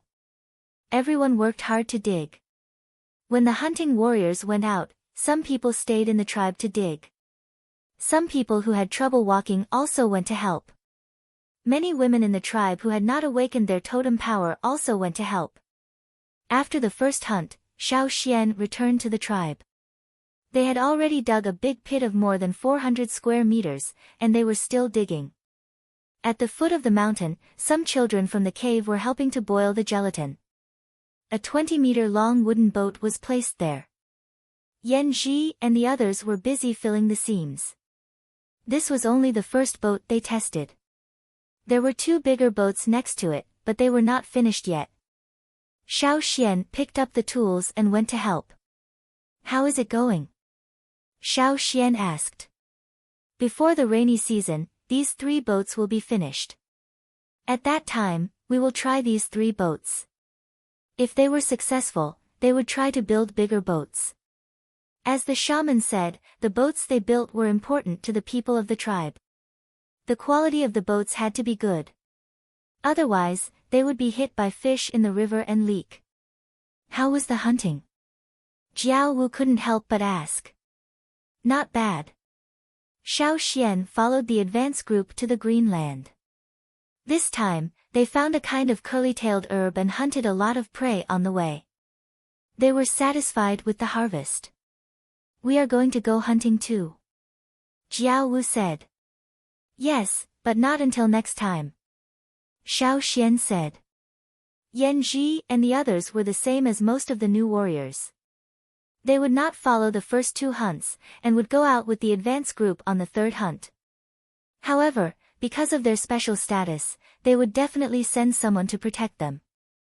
When we leave, you will take care of this place. Yan Ji said to Xiao Xian. Don't worry. Yan Ji and the others and Xiao Xian would not go hunting at the same time. In this way, they could ensure that there would be someone watching over the boat every time. The Yanjiao tribe dug a hole and directly dug a lake. Even the Longboat tribe's fleet would have a large space inside. The warriors who dug the lake didn't think it was big enough. If it weren't for the fact that they were surrounded by mountains, which made it difficult to dig, they would have dug even more. During the rainy season, water would be stored here. When the rainy season was over and there were no wood-eating insects in the river, the water would be brought here. From the lake to the river, a waterway nearly 10 meters wide was dug. This made it easier for the boats in the lake to travel directly to the river. Under Xiao Xian's suggestion and guidance, a sluice gate was built near the mouth of the river. The sluice gate would be closed except for the period after the end of the rainy season. The lake and waterway have been dug. We're just waiting for the rainy season to come. During the rainy season, the lake would be filled with water from the river. Unfortunately, we can't go back this year. Lang Jie looked at the dug lake and waterway and said, if it weren't for the insects in the river, we wouldn't have to spend so much effort to dig the lake. We could just put the boat in the river and try it. There's no other way. Let's wait until next year. It should be possible next year. While the people of the Yanjiao tribe were busy, on the other side of the river, in the old place of the Yanjiao tribe, in the Ferocious Beasts Mountain Forest, the chief of the Wanshi tribe led a large number of people there. This time, he brought nearly 1/3 of all the warriors of the tribe. Because of various ferocious beasts and dangerous plants in the mountain forest, many of them died. But in the end, they found the old place of the Yanjiao tribe. Scraping the moss and vines on the stone with a knife, the chief of the Wanshi tribe, Bian, with blood stains on his body, looked at the words carved on the stone and read softly, Yanjiao. Then he snorted and said disdainfully to the shaman who came over, is this your concern? This tribe that has long been extinct? The Wanshi shaman didn't speak. Bian's smiling face became ferocious. He punched the big stone with the words carved on it. Bang! A fist-sized hole appeared on the hard stone. The stone, which had been firmly standing on the ground, was knocked down by this force and rolled away. He didn't look at the stone that had rolled away and continued to lead the group forward. Not long after, they arrived at the ruins. From a long time ago, the Wanshi tribe knew that there used to be a tribe here. But that tribe disappeared, leaving only ruins. Later, the chiefs who took over didn't care about the ruins in the mountain forest anymore. Because the mountain forest was expanding day by day, the ruins became more and more dangerous, so they rarely went inside. The ruins recorded the historical events of the great changes in the world. The tribe that used to live here was no longer as glorious as before. No one stayed, and they were regarded as extinct by everyone. Although it was already the season of lush vegetation and the surrounding forest was full of vitality, everyone who stood in front of the ruins could feel a sense of desolation. It was as if an old man had lifted up his cover and revealed his body that was riddled with scars. Glory and shame were things that happened thousands of years ago. Except for the people of the Yanjiao tribe, others didn't have such deep feelings. Just like the people of the Wanshi tribe standing here.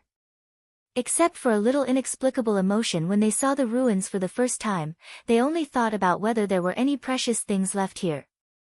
Bien, the chief of the Wanshi tribe, looked at the obvious 6 marks on the ground and narrowed his eyes dangerously. Are these the marks of sacrifice? Bien pointed at the 6 lines that seemed to have been burned and asked the shaman. Although he didn't know much about this kind of sacrifice, he could see that these were the marks of another tribe's sacrifice ceremony. Every tribe had its own style of sacrifice. It should be, said the shaman. It should be. The shaman paused and said, I don't feel the existence of the fire seed here. Of course there is no fire seed here. This tribe died out long ago. Bien shouted. But if there was no fire seed, why would there be a suppression of the fire seed? If there was a suppression of the fire seed, it meant that another tribe was stronger than them. If it wasn't the big tribe that had died out, could it be a conspiracy of other tribes in the central region? The Wanshi tribe had made trouble for the Lu tribe many times and had been warned by several big tribes in the central region. So they deliberately held a sacrificial ceremony here to frighten the Wanshi tribe? Maybe the previous incident was also caused by those guys in the central region. Bien thought to himself. After all, except for them, no one was against him and it was impossible for them to create a suppression of the fire seed. The more he thought about it, the more he felt it was possible. Bien ignored the shaman, who wanted to say something but stopped, and called someone. Destroy everything in the surroundings. Completely and utterly destroyed. Especially here. Bien pointed to the center of the 6 marks, dig these out. Don't let me see these again.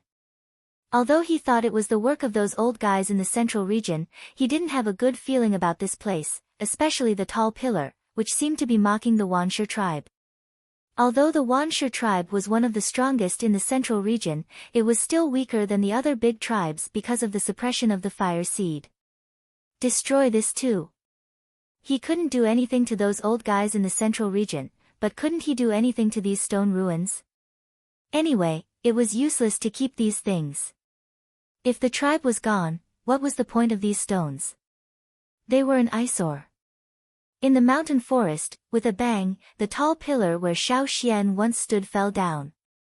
Not only that, but Feng Wu was still not satisfied with the fallen stone pillar. He ordered his men to break the stone pillar into pieces and chisel many holes into the broken pillar. The paintings carved on the stone pillar were also destroyed until they were even more blurred.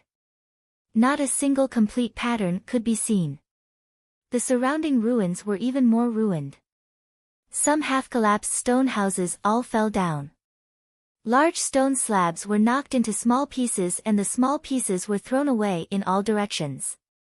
The better stones were dug out and taken away. The place where the fire pit used to be had been dug into pits of various sizes. It was completely different from what Xiao Xian saw when he first came here. The trees were cut down and the grass was dug up. The whole place was almost peeled off and changed. Looking at the final result, Bien was very satisfied. Then he laughed and set a fire in the forest. Burn those eyesores. Perhaps, if they were burned, no one would come here to make trouble again. It would be better to burn the forest here, but it was impossible. There were many pools nearby and ferocious beasts. Some ferocious beasts also knew how to put out fire. It was a pity. However, it was better not to burn them all.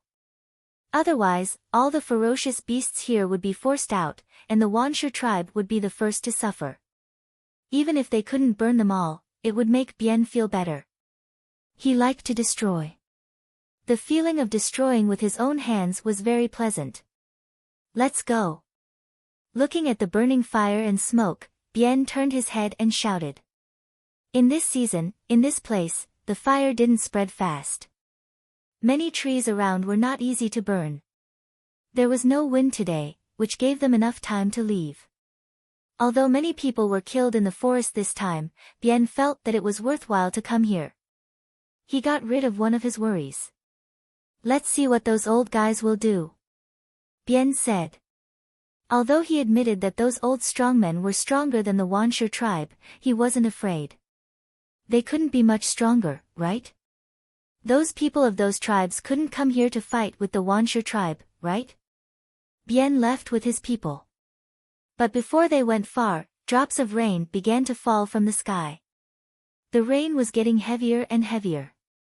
The fire, which was set well and not easy to burn before, was gradually extinguished. The rising smoke was also extinguished. Bah, it's raining, Bien said discontentedly. Today's weather was really gloomy. He knew there would be rain, but he didn't expect it to rain as soon as he set the fire. However, Bien didn't intend to go back. Let it be. Anyway, he had done what he should do. Different from Bien's good mood, the shaman's mood was more complicated. Because the uneasiness in his heart rose again, and it was stronger than before. He hoped that he was oversensitive.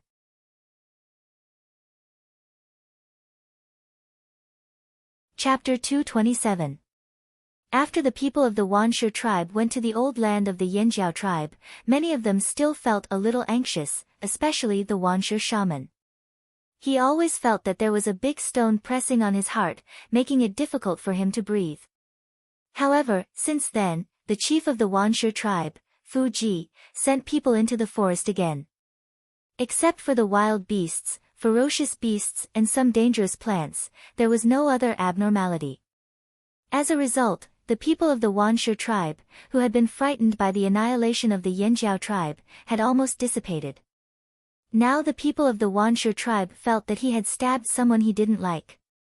They had been worried about the other party's resistance and revenge, but they found that he was fine. Then they would stab him again. Oh, he was fine. So they started to tremble.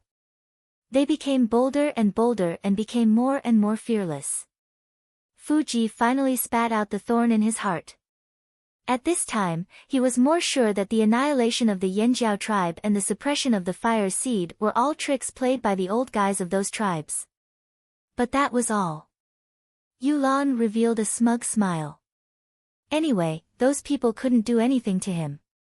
One of the ancestors of the Wansher tribe once said that the central tribes would not easily start a war with the larger tribes. And this was also the reason why the successive chiefs of the Wansher tribe didn't hide their ambitions and wantonly waved their claws. Fu Ji was the same. However, the Wansher shaman was still worried. As the days went by, the big stone in his heart didn't disappear, but became heavier and heavier. Fu Ji didn't hide his claws, but the Wansher shaman was afraid that one day, when the Wansher tribe unscrupulously stretched out his claws, his arms and legs would be chopped off. No matter what the people of the Wansher tribe were doing, on the other side of the river, the Yanjiao tribe was busy with shipbuilding and training. Since the artificial lake was filled with river water in the rainy season, shipbuilding and training had been accelerated. Except for Xiao Xian and Yan Ji, no one in the Yanjiao tribe had ever ridden a boat since they were born. They needed corresponding training. When the sails didn't work, they needed manpower to paddle and command. They also needed to adapt to the life on the boat. The hunting warriors' time outside had been reduced by half, and the number of hunting routes had also been reduced. Now, for the Yanjiao tribe, they only needed to ensure the basic amount of food. They didn't care too much about quality. Some wild beasts and ferocious beasts that they didn't care about before were now included in the hunting range. They weren't the only ones in the tribe who needed food. The shaman said that now the Yanjiao tribe was a whole, and no one could give up. A year passed. In the artificial lake of the Yanjiao tribe, there were already more than 20 boats. Each boat was more than 30 meters long. Except for the first 3 boats, which had only 1 deck, the others had 2 to 3 decks. After more than a year of continuous trial and error, the boats now were much better than before. Now, Yan Ji and the others were building a big boat, which was bigger than the other 20 boats. There were 3 big boats in total, and the wood used was excellent. The hunting teams had carefully selected the wood from various hunting grounds. Because in these 3 big boats, there would be the chief and the shaman, as well as the top people in the tribe. Can we set off this year? Lang Jie, who had just finished his training on the boat, came over and asked Xiao Xian. It depends on the progress of shipbuilding and the speed of adaptation. Xiao Xian said. During this year, almost every day, everyone was preparing for the departure. Xiao Xian was called to the top of the mountain to discuss matters. When he was free, Xiao Xian also used his free time to draw a wu roll for the shaman. He drew the key points of what he had seen and heard on the other side of the river on the wu roll, so that the shaman could have a clearer understanding. Orders were passed down from the top of the mountain, and the tribe was changing rapidly. From the time Xiao Xian decided to leave the tribe until now, only 3 years had passed, but the information that everyone had access to was more than the sum of all the information they had received before. Some people were at a loss and were not so enthusiastic about the change, but more people were full of expectations. They wanted to know more new things and meet more people. This boat will probably be finished in 10 days, right? Xiao Xian looked up at the big boat in front of him and said. 10 days, there are about 20 or 30 days left in the rainy season. It's not too late. Several people next to him rubbed their hands. If the boat was finished before the rainy season, they would have a rainy season to prepare. Then when the rainy season was over, the tribe would set off. Let's see how the boat is built. If it's okay. Xiao Xian did not finish his words, but everyone knew what he meant. If the big boat was built, they could set off. On the top of the mountain, in one of the rooms of the shaman's stone house. Big boxes and boxes were tidied up and placed there. In addition to the special stone materials, some of the stone boxes and boxes were replaced with wooden ones to reduce the weight. Although the shaman looked quite calm outside, in fact, he had already started to pack things up before the people in the tribe knew. He was more anxious than the others. For so many years, many shamans had failed to complete this task. But now, there was finally hope for him. Seeing Chief Ao come in, the shaman asked, "How is it?" Xian said that the boat will be finished in 10 days. Ao looked at the shaman and did not see anything from his old face. After a pause, he said, "If the boat is finished, we can leave this year." "Yes, we can leave this year." The shaman sighed. If they couldn't leave this year, they would have to wait for another year. The rainy season started early this year, but it may last a little longer.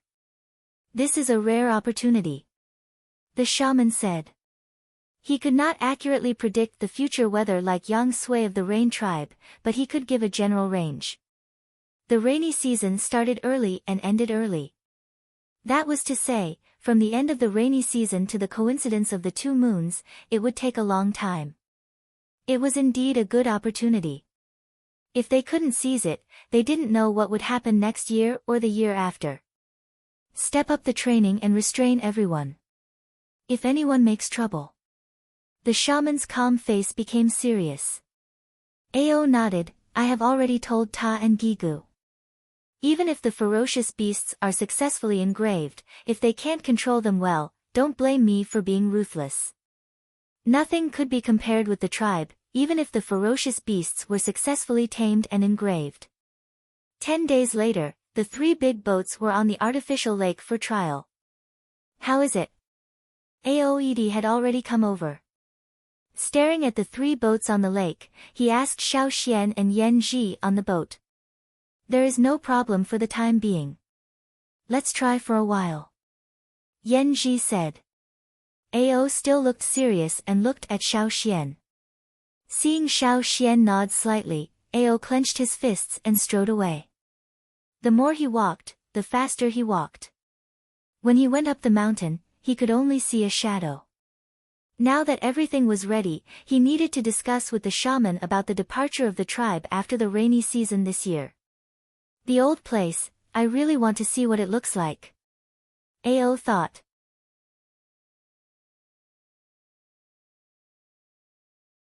Chapter 228. The rain washed over the earth. With the arrival of the rainy season, the giant river overlords were migrating once a year. In the river, in places that couldn't be seen, there were many aquatic creatures that were doing the same thing as the overlords of the river. Compared to the bustling river, the Yanjiao tribe was much quieter. Except for some guards who were assigned to different places, most people stayed at home. A worm came out of nowhere, moving its countless claws, and quickly crawled into the house. Paw! A wolf's claw slammed down on it, flattening the insect that was about to enter the house. Caesar was lying in the house, almost filling up the hall. Its head was at the door, like a door god, slapping anything that tried to crawl into the house. Old Ko stood in the stone crafting room, looking at the heavy rain outside the window with hope in his eyes. Behind him, there were wooden boxes that had already been packed. In the corner of the house, there were some old stone boxes of different sizes, but they couldn't be taken away. Almost there, in the tribe, there were many people like Old Ko, who had already packed their things. Because of the limited space, there was a limit to what they could bring. If they wanted to bring more, they had to report it and get permission. Otherwise, they would just throw it away. If someone really didn't want to leave their things at home, they could just stay here with those things. At the top of the mountain, Xiao Xian saw the shaman standing by the fire pit, chanting something. During this period, the shaman would come here every day. The shaman said it was a ceremony, a farewell ceremony. When the rainy season ended, the tribe would leave this place where they had lived for nearly 1,000 years. Naturally, they would take the fire with them. The fire in the fire pit, whether it was raining, snowing, or windy, the fire was still the same, unaffected. After today's ceremony, the shaman turned around and left the fire pit, walking towards Xiao Xian. Xian, what do you think will happen when Yanjiao returns to the old land? The shaman asked. Xiao Xian thought for a while and said, it won't be peaceful anymore. Yes, it's no longer peaceful. Shaman looked at the misty river in the distance. Although his tone was emotional, the determination in his eyes never wavered. Ao didn't say anything. His face was filled with joy, and his clenched fists showed that he was still excited. He was the chief. In the future, even after he passed away, the descendants of the Yanjiao tribe would still remember him.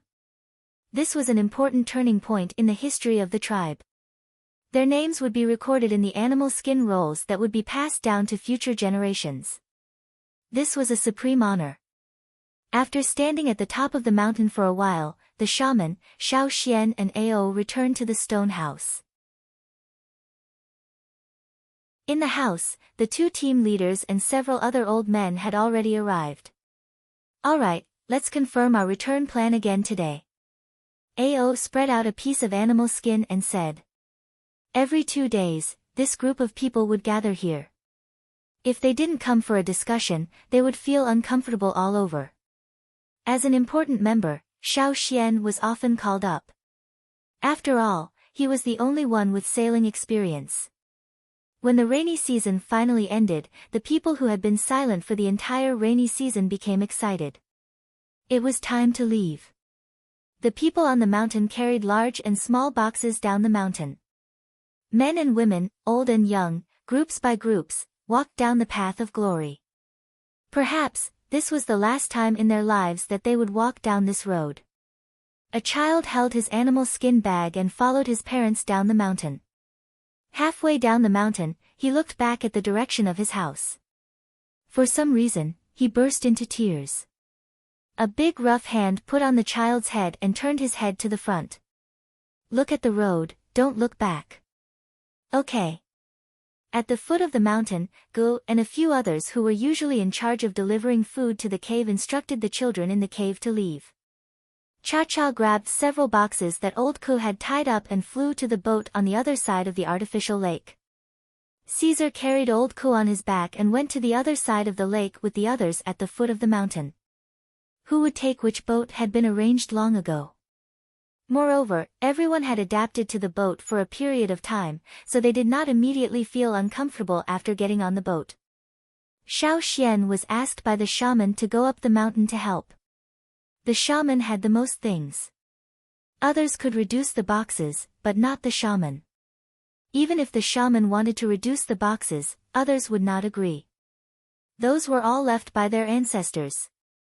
The warriors who helped to move the boxes were all very careful as if they were fragile objects. Their faces were respectful and their bodies were stiff. They had to be cautious with every step they took. After moving the boxes, Xiao Xian went to check on old Ke's situation. After confirming that everything was fine, he went up the mountain. Before going up the mountain, Xiao Xian went to the cave to take a look. When he woke up that year, he was in this cave. In the blink of an eye, so much time had passed. When he came to the stone room with the murals, Xiao Xian looked at the painting on the wall. His eyes stopped at the end of the painting. After thinking for a while, Xiao Xian used a stone knife to carve a few words in the blank space behind the painting. We went back to the old place. After writing, he carved the word Xian at the end of the sentence. Standing up, Xiao Xian blocked the vent with stones and thatch, and then walked out. A gust of wind blew, carrying with it the smell of fish that had not yet dispersed. Xiao Xian looked at the stone wall near the entrance of the cave. There were still words carved on it when he had not awakened his totemic power. There were also some drawings made with charred branches. In addition to Xiao Xian's drawings, there were also all kinds of traces left by the children who had lived here for nearly 1,000 years. There were fish bones left after being eaten, tattered animal skins, and messy piles of thatch. Walking out of the cave, Xiao Xian moved a big stone from not far away to block the entrance of the cave, and covered everything in the cave. When he went up the mountain, he had finished moving everything, and there was nothing for him to do. However, the shaman did not let him leave. Not only Xiao Xian, but Chief Ao, the two team leaders, Mai and the other leaders of the hunting groups, and the old men who always participated in the meeting, also stayed. The shaman led them to the top of the mountain. When they came down, there was a small flame in the shaman's hand. It was much smaller than the one in the fire pit, and looked like a small flame on a birthday candle. The shaman held it carefully in his hand. Chief Ao walked next to the shaman. As the future successor of the shaman, Guizhe helped the shaman hold the crutch, and stood slightly behind Ao on the other side. The others stood around to protect the shaman. Walking down the path of glory, there were 2 rows of warriors standing on both sides of the road. Among these people, no one was lower than an intermediate totem warrior. When the shaman passed by, the warriors standing there would kneel down and perform the highest salute of the tribe. After the shaman left, they would stand up and follow him, all with red eyes. Walking down the path of glory to the artificial lake where 23 boats were parked, the shaman walked slowly, but no one complained. Those who had already boarded the boats were not impatient at all. The biggest boat had already docked, and a wooden ladder was lowered from above. On the boat, there was a small fire pit, which was only the size of a basin. After the shaman brought the flame up, he put it in there. When the shaman was ready, Ao announced the departure. Woo! The bone horn sounded, and the people in charge of the boats immediately ordered the people to set sail. They had received training. Although they were not as skilled as Xiao Xian in controlling the boat, they could do it. The boats left the artificial lake one after another. The waterway gate between the lake and the river had been opened, and the boats sailed out of the waterway and came to the river. Above. Well, now everyone should be careful. Be careful not to fall behind. Ao roared. The fleet went farther and farther, and the mountain where the tribe was located gradually became smaller in their vision. Everything that Xiao Xian had experienced before, this time everyone would experience it again. Under the water, large and small piranhas were active.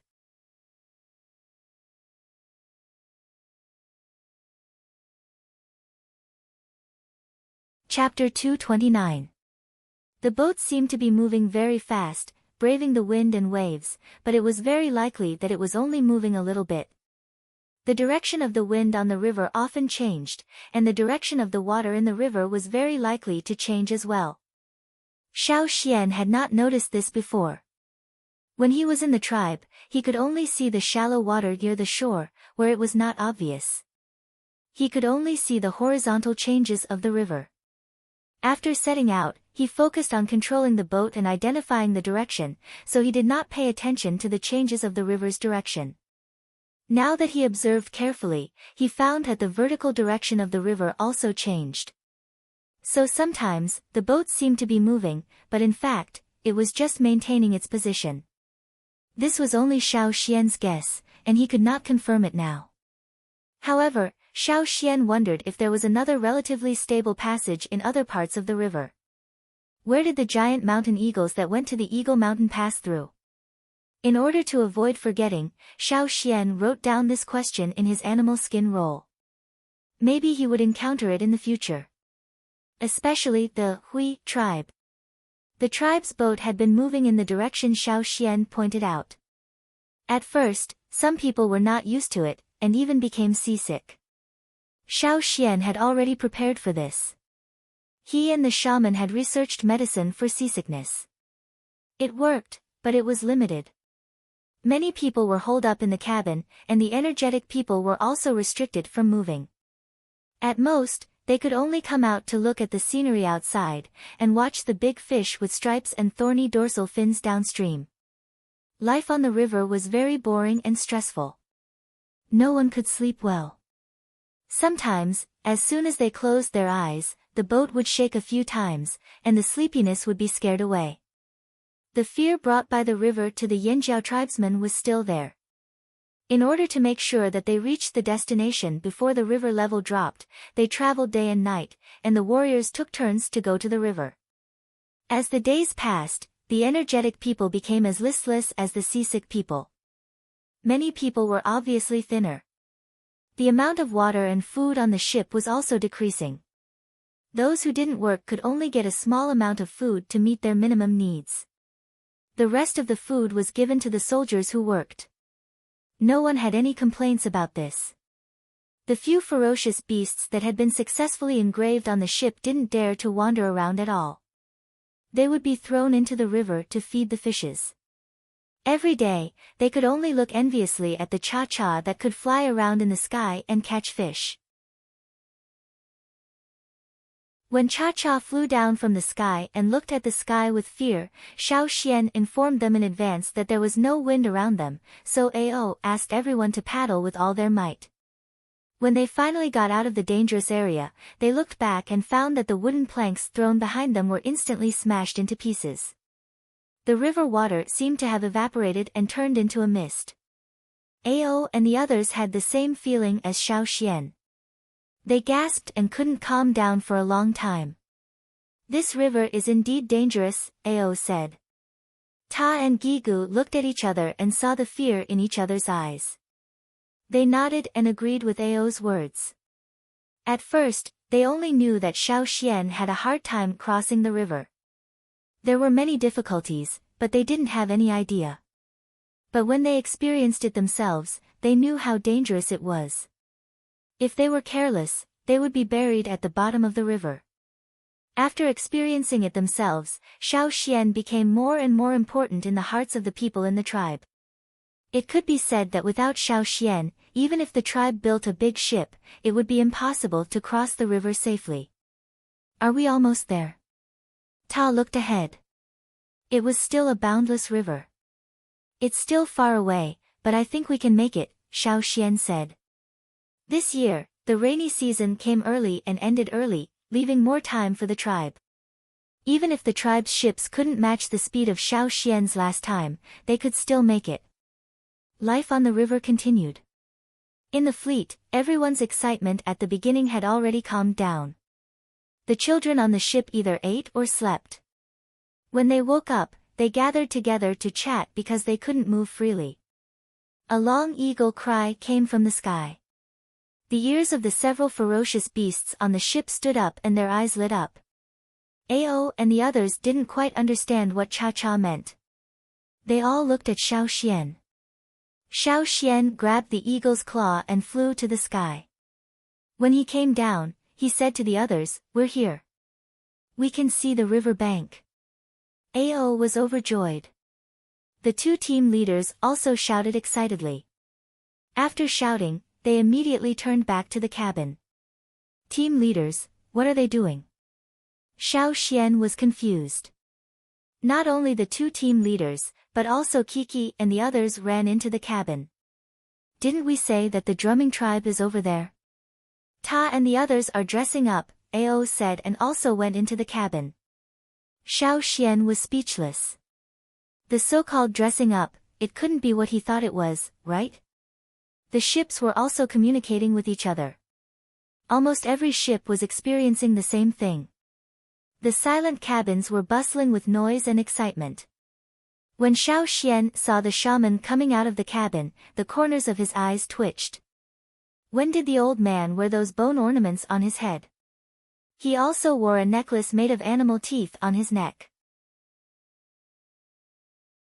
The cloak was not the one he wore when he first came on the ship. At first glance, he knew it was a new leather cloak that had been carefully taken care of. Looking at the leaders, team leaders, and other totem warriors, Xiao Xian felt like a group of forest raccoons were running towards them with their big feet. Bang bang bang bang, they smacked their lips and ran towards them with smoke and dust. Maybe the people of the Yanjiao tribe thought that this day was a very important day. Moreover, didn't the shaman and the chief say that they had to leave a good impression on the first tribe they saw and the first partner they cooperated with? Therefore, Xiao Xian saw that everyone was dressed up like they were on the day of the ceremony. They were wearing animal skins, horns, bone ornaments, and masks. Looking around, they were all like this on every ship. Except for looking a little thinner than usual, they were all full of energy. They had gotten rid of the fatigue from the previous voyage. Xiao Xian covered his face with his hands and shook his head with a smile. He didn't know what the people of the drumming tribe's first impression of the Yanjiao tribe would be. In the drumming tribe. The people of the drumming tribe, who had no idea about the arrival of the Yanjiao tribe, were not in a good mood. Since they got the news, everyone was in a bad mood and prepared for war earlier than usual. The crocodiles had already left during the rainy season. Only the baby crocodiles that were born not long ago stayed in the tribe. Fu Shi returned home like a wild beast, his face full of fatigue. The family ate in silence. After eating, Fu Shi and his wife continued to carry out their tasks, patrolling and defending. The usually rebellious Qin Jia was rarely obedient. He knew that the atmosphere in the tribe was not good recently. Everyone was worried. "Are they really coming?" Qin Jia asked. Fu Shi raised his head and looked at Qin Jia. He sighed and nodded. At the end of the rainy season, they went to the Pu tribe to trade. They exchanged for more tools and better stones in preparation for the Water Moon Festival. It was at that time that the Pu tribe brought them a piece of news. Last year, a tribe in the central region discovered an important medicinal effect of the Water Moon Stone. Therefore, the Water Moon Stone became very popular in the central region. A piece of the same size Water Moon Stone could be exchanged for 2 to 3 times more things than before. The big tribes in the central region would not blatantly come to find trouble with the remote tribes. However, other tribes were not so sure. For example, 2 years ago, the drumming tribe came to probe. It was said that because the drumming tribe failed that time, this time, they were likely to join forces with other tribes to snatch the Water Moon Stone. The drumming tribe alone was enough for the drumming tribe. If there were other tribes, it would be even more difficult. Moreover, since they heard that the drumming tribe would be found trouble, the Luo tribe and other tribes that were relatively close began to avoid the drumming tribe. If the drumming tribe wanted to ask them for help, it would be impossible. Everyone avoided them, for fear of getting into trouble. As for the Pu tribe, they only provided some information and clues. It was impossible for them to get involved in such trouble. Therefore, the chief of the drumming tribe, Fan Mu, was very worried. Since the day he received the news, he could not sleep well. He could only ask the people in the tribe to prepare as many tools and weapons as possible. This year may be the most difficult year for the drumming tribe, Fan Mu said. The shaman of the drumming tribe sat next to him. He looked worried, as did the others around him. The water moon stone became more precious. This was a good thing, but also a bad thing. The good thing was that the drumming tribe could use the water moon stone to exchange for more things. The bad thing was that they did not know if they could keep these water moon stones. Why are we afraid of them? If they want to come, we'll kill them all. A warrior's eyes were cold. In his tawny eyes, the vertical pupils looked colder and sharper. However, he was hot-tempered. Yes.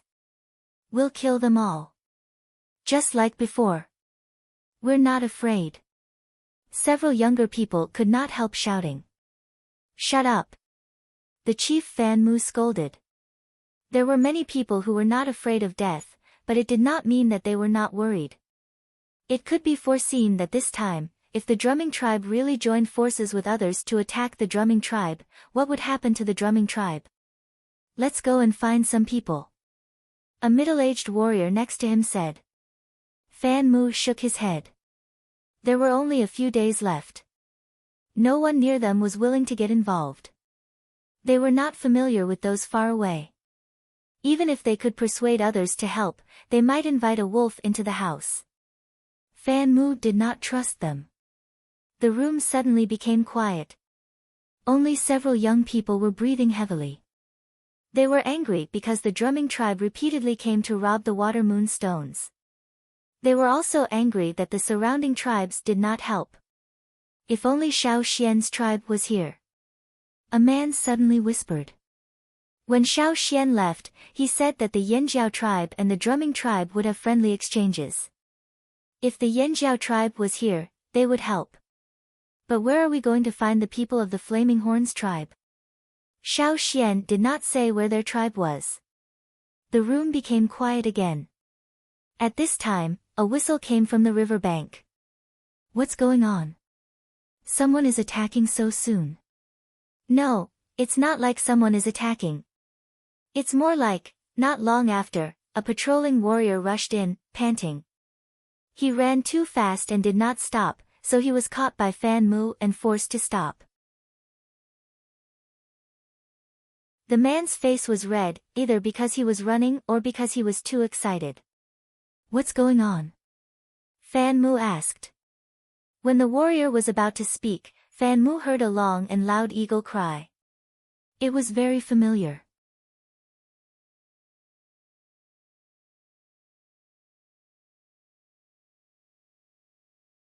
Cha-cha, cha-cha, ao, ao, aos, ao. Aos, ao, aos, ao, tribe, ao, aoses, ao, tribes, ao, ao, and ao. Ao, ao, ao, ao, ao. Was, after all, of ao, ao, b, b, ao, ao, of the, ao. This was, ao. He was trying to maintain a dignified image of a leader, but he was sweating too much because he wiped his palms on his animal skin coat from time to time. The shaman kept a standard shaman smile and looked calm. If people didn't know him well, they would think that the old man was very calm. Cha-Cha, who flew over first, hovered in the air for a while. He didn't land until the chief and the shaman of the drumming tribe arrived.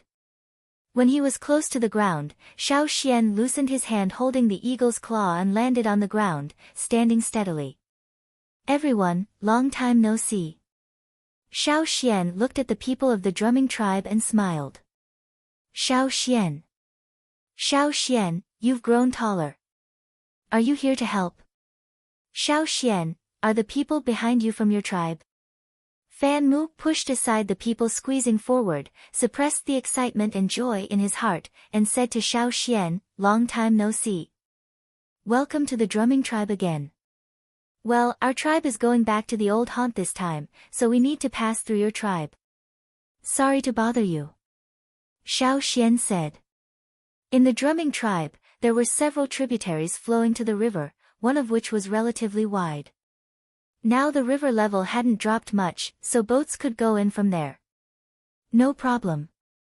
Fan Mu agreed without hesitation, but glanced at the shaman, and then said to Xiao Xian, "I'll meet them in person." Xiao Xian noticed the conversation between the two leaders of the drumming tribe and knew that there was something hidden in it.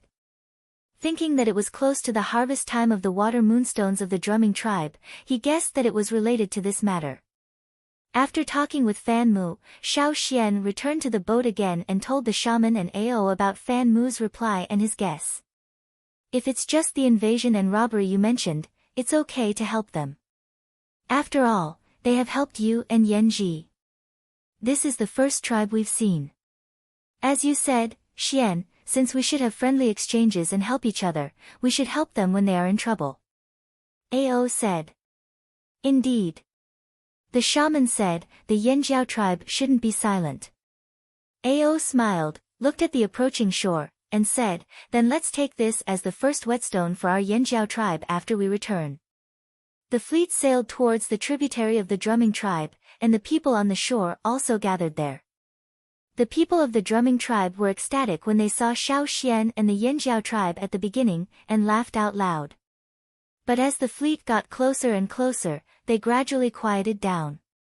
When the fleet got closer, the people of the drumming tribe were stunned when they saw the well-dressed people on the ships. The people of the Yanjiao tribe were dressed a little too gorgeously. On such a hot day, they wore thick animal skins. Didn't they feel hot? But the skin looked really good. It was oily and smooth. They would definitely keep warm in winter. They wondered how many water moonstones they could exchange for it. And those people were wearing necklaces made of animal teeth. Damn, look at those animal teeth. What kind of beast did that belong to? Did a beast have such big teeth? The ships of the Yanjiao tribe sailed from the river to the tributary, and then docked on the shore. The people of the two tribes could see each other clearly. In fact, the people of the Yanjiao tribe were also excited. But when they saw that the chief was so serious, they also became serious. Following the chief was the right thing to do. The people of the Yanjiao tribe were as serious as when dealing with ferocious beasts. Therefore, a murderous aura spread out. A gust of wind blew. Fu Shi shivered and scratched his arm. He whispered to the people next to him, "Why do I feel a little?" He didn't say the word scared. The others had the same feeling as him. Originally, they thought that the people of their own tribe were domineering enough. But today, when they saw the people of the Yanjiao tribe, they suddenly felt that there was always someone better than them. They looked so tough. Even Xiao Xian didn't look like that. Is this really a small tribe?" Someone asked in a low voice. If they only looked at the number of people, it was indeed not a large tribe. But they all looked like they were not to be trifled with, and the beasts on the ships were eager to have a try. "No. Chief, those on the ships are not beasts, are they? I have never seen such beasts." A warrior came over and pointed at the beasts on the ships, and said to Fan Mu, "They are ferocious beasts." Fan Mu stared at the ships and said word by word. He was not sure when he first saw them, but now he was closer. The more he looked at them, the more he felt something was wrong. He thought that Xiao Xian's eagle was a ferocious beast. So, those on the ships were probably ferocious beasts too. Fan Mu suppressed the shock in his heart. His palm holding the knife was sweaty. He really didn't expect that the Yanjiao tribe would be such a tribe. Even though there were not many people, Fan Mu was sure that if the two sides fought now, the drumming tribe would definitely be at a disadvantage, and it would be very miserable. The wooden ladder was put down. On the largest ship, the chief and the shaman walked down side by side. Behind them were two team leaders, and behind them were the excellent young warriors of the Yanjiao tribe. Originally, many people wanted to jump off the ship directly, but Ao told them to walk down the ladder, so they all followed him. "Welcome to the drumming tribe. I am Fan Mu, the chief of the drumming tribe. Fan Mu stepped forward with a perfect smile and said, "Nice to meet you." Ao's serious face also showed a smile. "I am Ao, the chief of the Yanjiao tribe." The two shamans also faced each other and saluted in the way of their respective tribes. For shamans, saluting was also a very important thing, just like a ceremony. After the introduction, one of the two shamans smiled mysteriously, while the other smiled meaningfully. It seemed that everything was understood without words. Xiao Xian, who was watching aside, was speechless. It was not easy to be a shaman. Look at these two, they seem to have had a deep conversation before they spoke. According to Xiao Xian's understanding of shamans, the two shamans had a good impression of each other. They had really been friends for a long time. The chief and the shaman of the drumming tribe invited the people of the Flaming Horns tribe, and Ao also planned to rest for a few days in the drumming tribe. Although everyone looked very energetic now, it was only because they saw the first outsider on the shore. They were still tired and needed a good rest.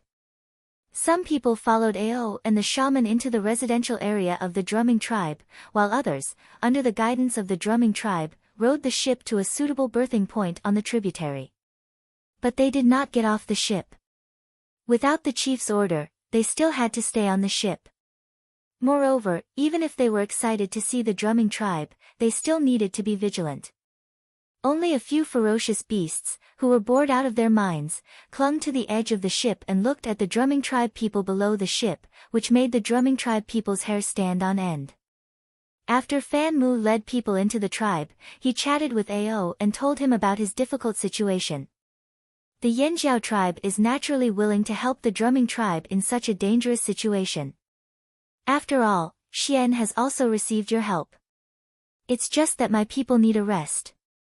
The drumming tribe can provide all the accommodation and food, so that the Yanjiao warriors can have a good rest. Fan Mu hurriedly said. The drumming tribe had a large area, so it was not a problem to build a batch of houses in a few days. We can solve the problem of food by ourselves. We only need some houses. After all, there was still the ship. While the two chiefs were talking about the settlement, outside the house, Xiao Xian and Fu Shi were also chatting. The shaman and Ao allowed Xiao Xian to learn more about the situation outside. Those bastards who robbed the water moonstones. I heard that they found a helper this year, Xiao Xian. If you didn't come, the drumming tribe might have to face them alone. Fu Shi said angrily. Listening to Fu Shi, Xiao Xian also roughly understood what was going to happen. Don't worry, we won't stand by and do nothing. Xiao Xian said. Ao had already decided to use this matter as the first whetstone. Moreover, the warriors had been bored out of their minds these days, so their hands must have been itching for a long time. The difference was that the warriors of the tribe faced ferocious beasts before, but now they had to face people. Ao wanted to see the warriors' performance.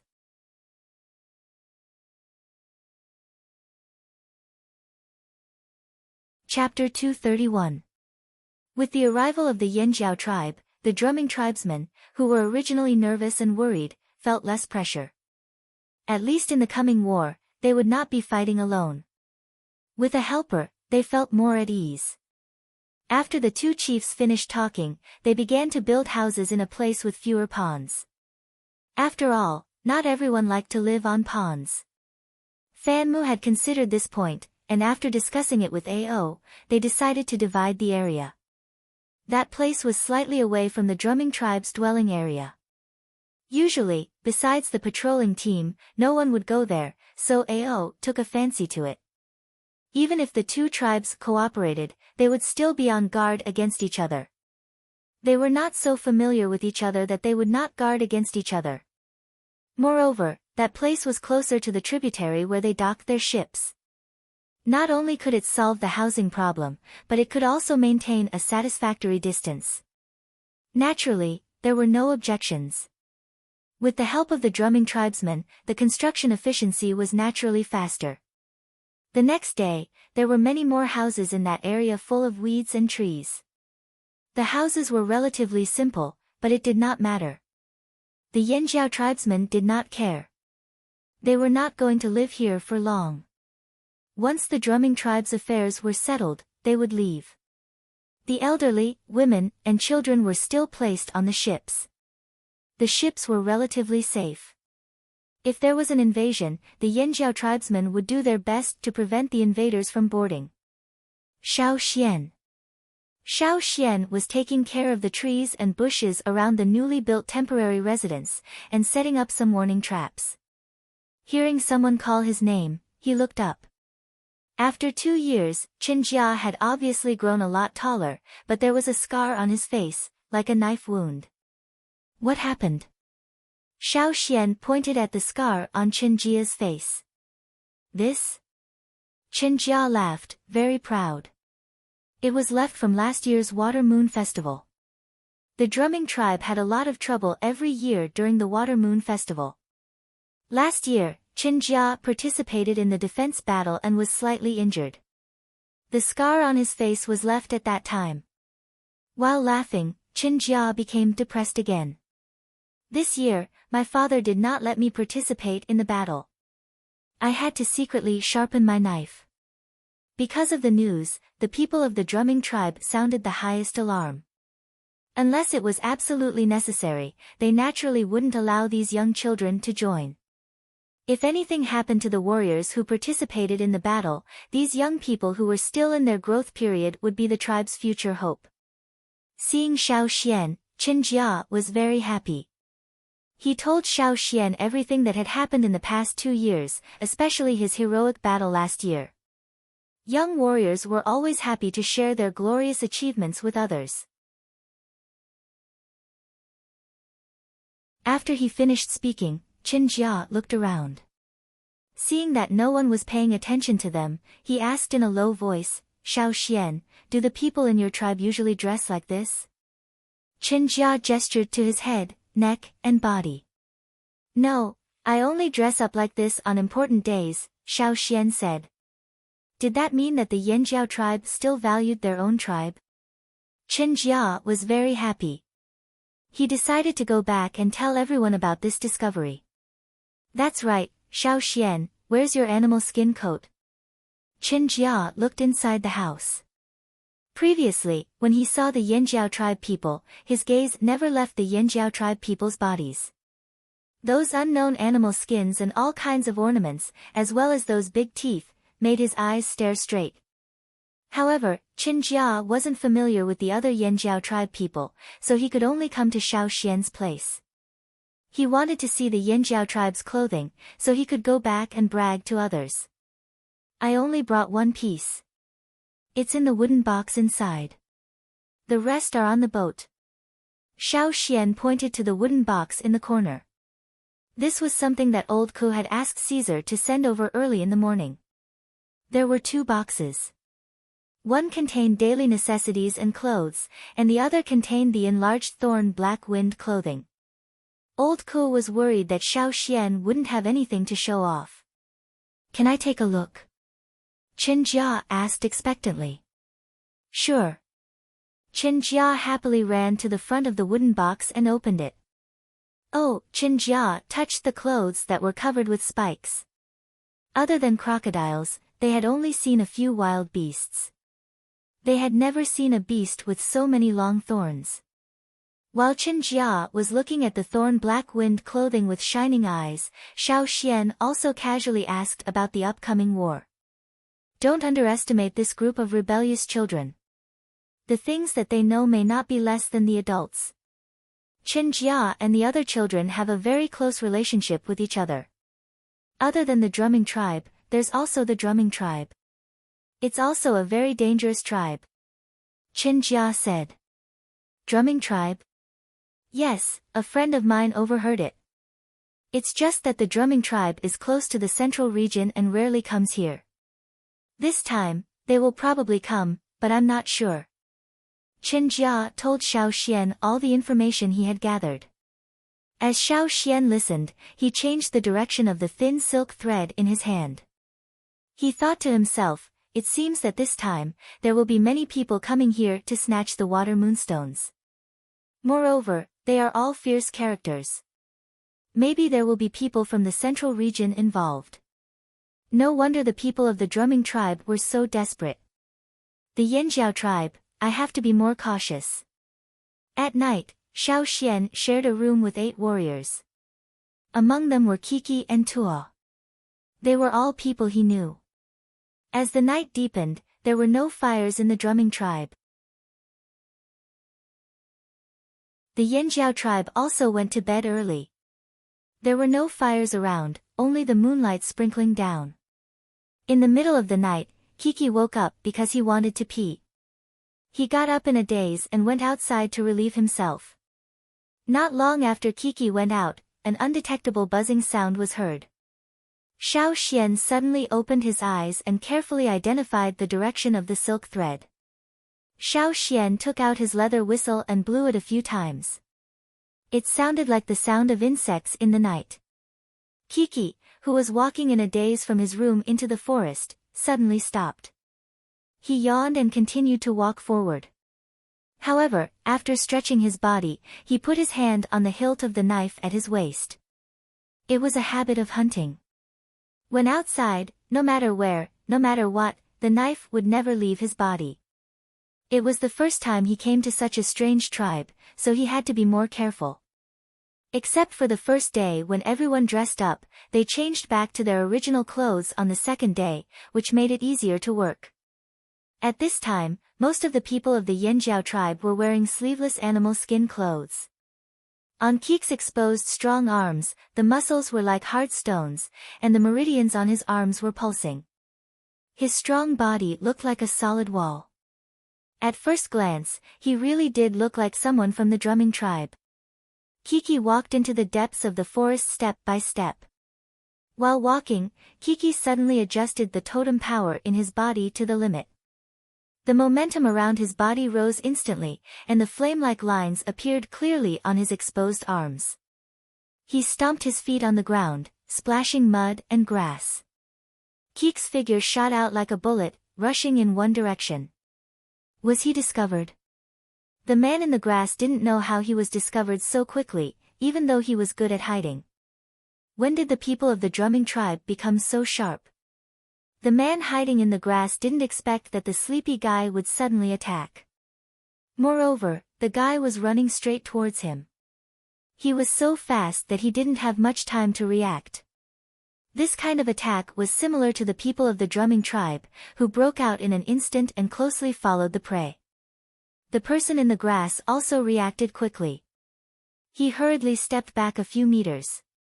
His movement was not as fierce as Keek's, but it was also very fast. His figure flashed from left to right, and the next moment, he suddenly rushed to another direction like lightning. His whole person was like a ghost in the night, drifting unpredictably. He thought that after dodging the first explosion, he would be able to get rid of the opponent's tight chase. But soon, he found that it was useless. The wall-like figure kept chasing him, and became more and more flexible. His speed was no slower than his. How could it be? The man who was dodging was horrified. Didn't they say that when facing the people of the drumming tribe, as long as he dodged the first explosion, he would be able to get rid of them? But what was going on now? The two sides were getting closer and closer. The stone knife flashed with the night wind, mixed with the cold killing intent. The man only felt a gust of wind. His sensitive nose was full of fierce blood smell. It didn't smell like human blood, but more like something more dangerous. The man's eyes flashed with despair. His whole body was cold, and his legs seemed to be frozen. His movements were slow for a moment. He could hear the sound of his heart beating like a thunder drum. In the sparse woods, under the moonlight, Keek's face also became clear. Seeing Keek's face, the man's pupils shrank. No. No. This was not the people of the drumming tribe. Who the hell was this? Before he lost consciousness, he could only see the shadow of the knife and the flame-like lines under the moonlight.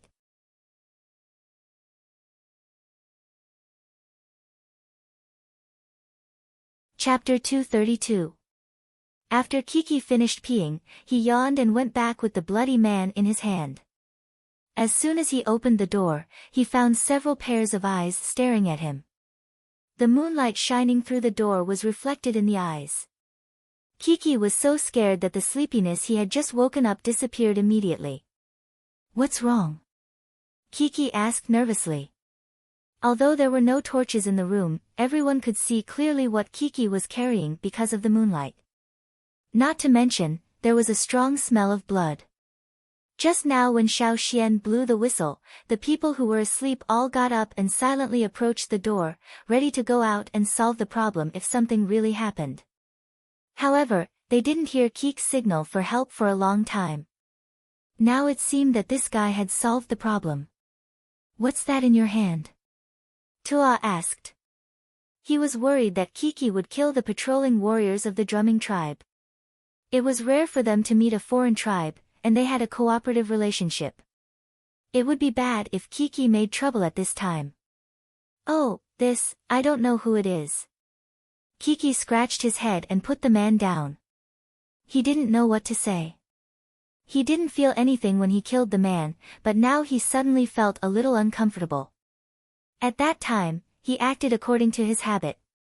He didn't care whether it was a man or a ferocious beast hiding in the grass. He dealt with the man in the same way he dealt with the ferocious beast. After he finished, he found that this time was different. Before Kiki could answer, Xiao Xian went closer to have a look. The man was almost cut in half by Kiki's knife. The blood started from the woods and extended to here. "He's not from the drumming tribe," Xiao Xian said after seeing the man's appearance. "Not from the drumming tribe? Then who is it?" "He's not from Yanjiao either." Tua went closer, not caring about the blood and grass. He searched the dead man on the ground, but found nothing. "Tomorrow, let the shaman and chief have a look. Or, let the people of the drumming tribe have a look. They are more familiar with the tribes here. Let's see if they can confirm it," Xiao Xian said. Kiki answered and then climbed onto the wooden bed. He put his arms behind his head and stared at the dark ceiling. Seeing this, Xiao Xian thought that this was the first time Kiki had killed someone, so he asked, "Kiki, do you feel uncomfortable? Can't get used to it?" Hearing this, the rest of the people didn't feel sleepy anymore. They wanted to hear Kiki's next answer. Kiki kept silent for a few seconds, then said slowly, "No." "What is that?" Someone couldn't help but ask. After all, they had no experience in dealing with people like this.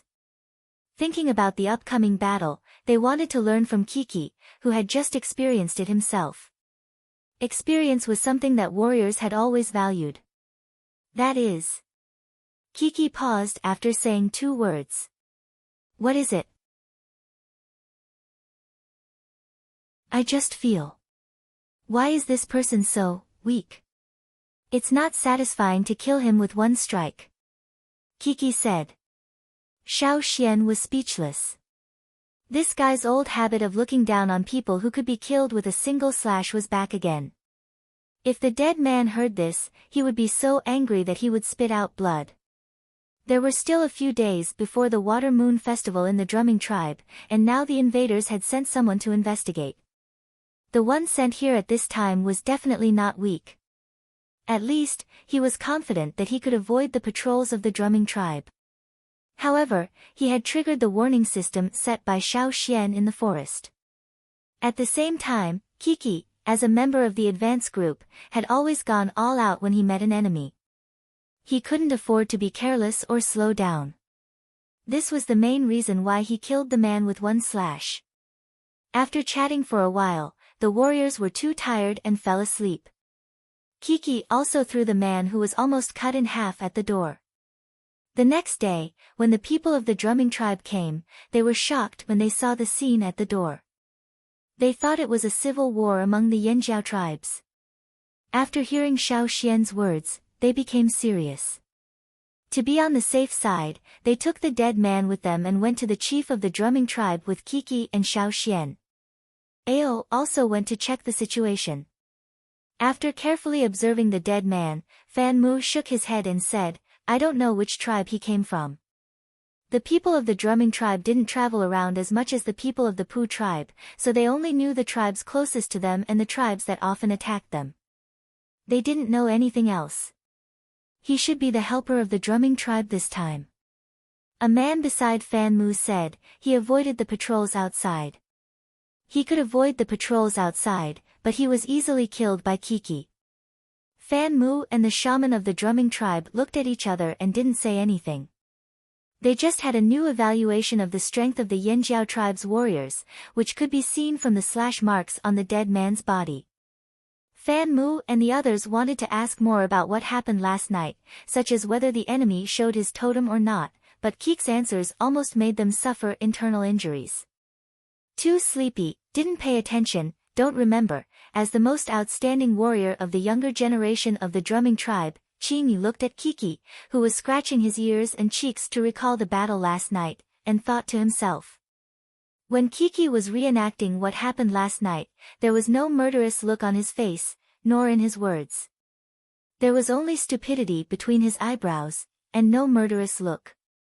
Just by looking at the appearance, people of the Yanjiao tribe would definitely be more popular outside than the people of the drumming tribe, if they didn't wear the very distinctive clothes on the first day.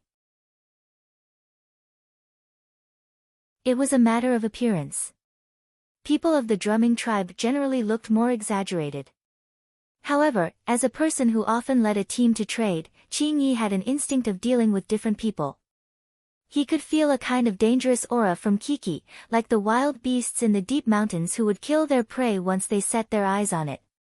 Fan Mu asked for a long time, but still didn't get much useful information, so he gave up and said to Ao, "It seems that we have to deploy as soon as possible." "Yes." Ao nodded. When the people of the drumming tribe and the people of the Yanjiao tribe were discussing how to deploy, hundreds of people of the drumming tribe gathered in a mountain not far from the border of the drumming tribe. The man in the lead was tall and thin, wearing black animal skin. On his face, a scar extended from his forehead to his jaw, and crossed his whole face. Coupled with his gloomy eyes, he looked like a poisonous snake. He was the leader who led the drumming tribe to attack the drumming tribe and rob the water moonstones, Ji. The man in the lead was holding a half-meter-long knife made of animal bones, looking in the direction of the drumming tribe. After a short while, he heard something, so he looked back and raised his chin. "Finally here. I thought you gave up this good thing. I didn't expect you to still come. Let me be happy for nothing." Nearly 500 people came over. Although these people looked very ordinary, not as strong as the people of the drumming tribe, and not as murderous as the people of the drumming tribe, their footsteps were very light. This was not intentional, but a kind of habit, a habit cultivated since childhood. Among them, each totem warrior was holding a dagger-like long-handled weapon made of stone, animal bones, or beast horns. It's rare to have such a good opportunity. We of the drumming tribe certainly won't give it up. Among the people who came over, the leader laughed. As for the reason why we are late. We sent 2 people to the drumming tribe yesterday, but only one came back this morning. The man who was laughing just now, the smile in his eyes disappeared in an instant, and was replaced by gloominess and fierceness. Such a rapid change was very strange. She frowned, and the scar on his face became more and more ferocious. "What do you want to say? You didn't tell us that the people of the drumming tribe found helpers." The man said angrily. "Helpers? She looked sideways at the leader of the drumming tribe, the corners of his mouth raised, and there was a trace of disdain in his eyes. "So what? If the drumming tribe is afraid, you can leave now. The drumming tribe never begged you to come with us, and we don't need it."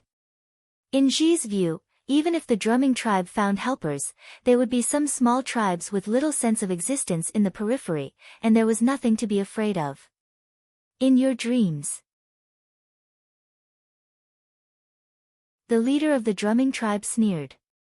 In fact, his idea was similar to Ji's. After all, this was not the central region. They didn't need to be careful in everything. He was just more cautious than Ji. Of the two people sent out, only one came back, and the other didn't come back at the agreed time. Obviously, something happened. We still have to be careful. It's good to send someone to inquire about it. The person I sent out to inquire only heard that they found helpers, but didn't find out who the helpers of the drumming tribe were. The defense of the drumming tribe is much tighter, and he couldn't go deep into the residence of the drumming tribe to inquire. Enough. Ji impatiently interrupted the other party's words, saying, even if the group of Gorloks found helpers, who could they find? Look at how timid you are. The people of the drumming tribe thought, do you think everyone is as greedy and crazy as the people of the drumming tribe? The people of the drumming tribe were just greedy, but they were also afraid of death. If they lost their lives, why would they want precious things? Ji looked at the people of the drumming tribe sarcastically, and then glanced at other places on the mountain. On this mountain and the surrounding mountains, there were many people who wanted to play the game of mantis stalking the cicada, unaware of the oriole behind. Some people wanted to sneak into the drumming tribe when the battle was chaotic. Ji didn't intend to pay attention to these people. When they got all the things in their hands, they would deal with these weak and poor creatures. Ji took out a wooden whistle and blew it. Whoosh! A figure flew over the woods behind him and hovered in the sky twice, as if showing its heroic appearance to the people below. A kite trained by the feather tribe? The leader of the drumming tribe was surprised. Ji raised an arm and proudly looked at the bird in the sky flying down and standing on his shoulder. This was a raptor nearly 1 meter high with sharp eyes. When it spread its wings, it looked bigger and more powerful. The bird's claws were so strong that the animal skin coat on Ji's arm was torn by the bird's claws, but Ji didn't care. This was the crown kite that Ji exchanged a lot of things from the feather tribe to inquire about the situation. It looked similar to other kites, except that it had a few fan-shaped feathers on its head, like the crown on a rooster's head. That was why it was called a crown kite. It was a popular bird among the birds domesticated by the feather tribe for trading.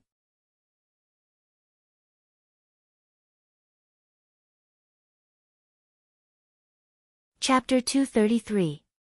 This kind of bird in the feather tribe was usually exchanged by other tribes to help them find people or inquire about some simple information.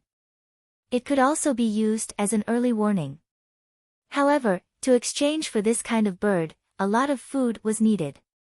If you used shell coins, you would need several bunches to exchange for one bird. And this kind of crowned kite needed more things.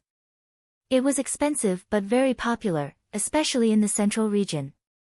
Maybe the failure made the drumming tribe a little worried, so this time they didn't hesitate to exchange for a crown kite at a high price. The crown kite was good at inquiring about the situation. It was this crown kite that told Ji about the other people hiding in the surrounding forest. In addition, the crown kite was more powerful than the common kites. When the crown kite was there, many birds in the forest would avoid it. Even if they didn't, they wouldn't collide with it easily. She showed the crown kite standing on his arm to the drumming tribe people, and then said slowly, "It's up to us to inquire about the situation over there." The people of the drumming tribe agreed with Ji's action very much, thinking that this man was not so crazy as to be brainless. But he must have spent a lot of things to exchange for such a bird from the feather tribe. If it were their drumming tribe, they wouldn't exchange too many things for a bird. Ji said something to the crown kite and raised his arm. Go! The crown kite flew up and screamed, as if it was asking other birds around to make way for it. Looking at the figure flying to the drumming tribe in the sky, Ji's smile became bigger and bigger. It won't take long for it to come back and tell us about the situation in the drumming tribe. Unfortunately, as soon as Ji finished his words and the smile on his face didn't disappear, he saw the crown kite that flew into the territory of the drumming tribe hurriedly fly back here, flapping its wings hard, as if something was chasing it. If it was a beast running on the ground, it could really be described as pissing in its pants. The drumming tribe people looked at the crown kite flying back in the sky, and turned to look at Ji, who was standing there with a stiff smile on his face. Was this what he meant by, "It won't take long to know"? Wasn't it too fast? Anyone who saw such a situation would be suspicious. It was not the right way to inquire. Obviously, there was something wrong. Suppressing the anger in his heart, Ji took out the wooden whistle and blew it, trying hard not to crush it. After hearing the whistle, the flying crown kite stopped flapping its wings for a while, but it didn't mean to stop. It glided directly over their heads and disappeared in the blink of an eye. No matter how Ji whistled or called, the eagle didn't come out. Ha ha ha. The leader of the drumming tribe laughed out loud. He was happy to see the drumming tribe make a fool of themselves. After spending so many things, this was all he got in return. Pa! Ji was so angry that he crushed the wooden whistle. There's no need to investigate anymore. When the time comes, just charge. This time, he brought 200 more people than the last time he attacked the drumming tribe. They were all intermediate totem warriors and 2 more senior totem warriors. There were still some people at the foot of the mountain. Together with the people of the drumming tribe, there were nearly 2,000 people. It would definitely be easier than last time. They would definitely be able to snatch the water moonstone successfully. The total number of the drumming tribe was large, but there were not many people who were a real threat. Originally, the tribe had planned to send another 1,000 people, but Ji refused. The more people there were, the less credit he could get. After all, some of the things he brought back were trophies that could be kept by himself. They just wanted to snatch things, not to fight for territory. If the 2 tribes were to fight, it would be more than just these people. It was better to destroy the drumming tribe directly. No, if he destroyed the drumming tribe, where would he get the water moonstone? Ji suppressed the idea in his heart. On the side of the drumming tribe, 2 more people were sent to the drumming tribe to inquire. This time, they didn't go deep, but they came back. They also found out that the reinforcements of the drumming tribe were called Yanjiao tribe. But that was all. How about it? I'll tell you. Ji had never heard of the Yanjiao tribe. It's just a small, unknown tribe on the periphery. Don't worry. Some people of the drumming tribe had heard of it, but not many, and they didn't think it was very important. They seemed to have heard of it in the last 2 years. But there was no such tribe in the central region. This time, the people of the drumming tribe were relieved. As long as there was no tribe in the central region, it was fine. They felt relatively easy and confident to deal with a small tribe on the periphery. Several days passed in the blink of an eye. The full moon finally came. For the people of the Yanjiao tribe, it was the first time for them to see such a spectacle in the drumming tribe. The muddy water became clear and transparent, and there were shining stones under the river. However, the people of the Yanjiao tribe didn't have much sense of value now. They just found the water moonstone fresh, and they couldn't eat it. Seeing the reaction of the Yanjiao tribe, the people of the drumming tribe finally felt relieved. They thought that the people of the Yanjiao tribe were all good people. Ao personally led some people to guard an area on the territory of the drumming tribe.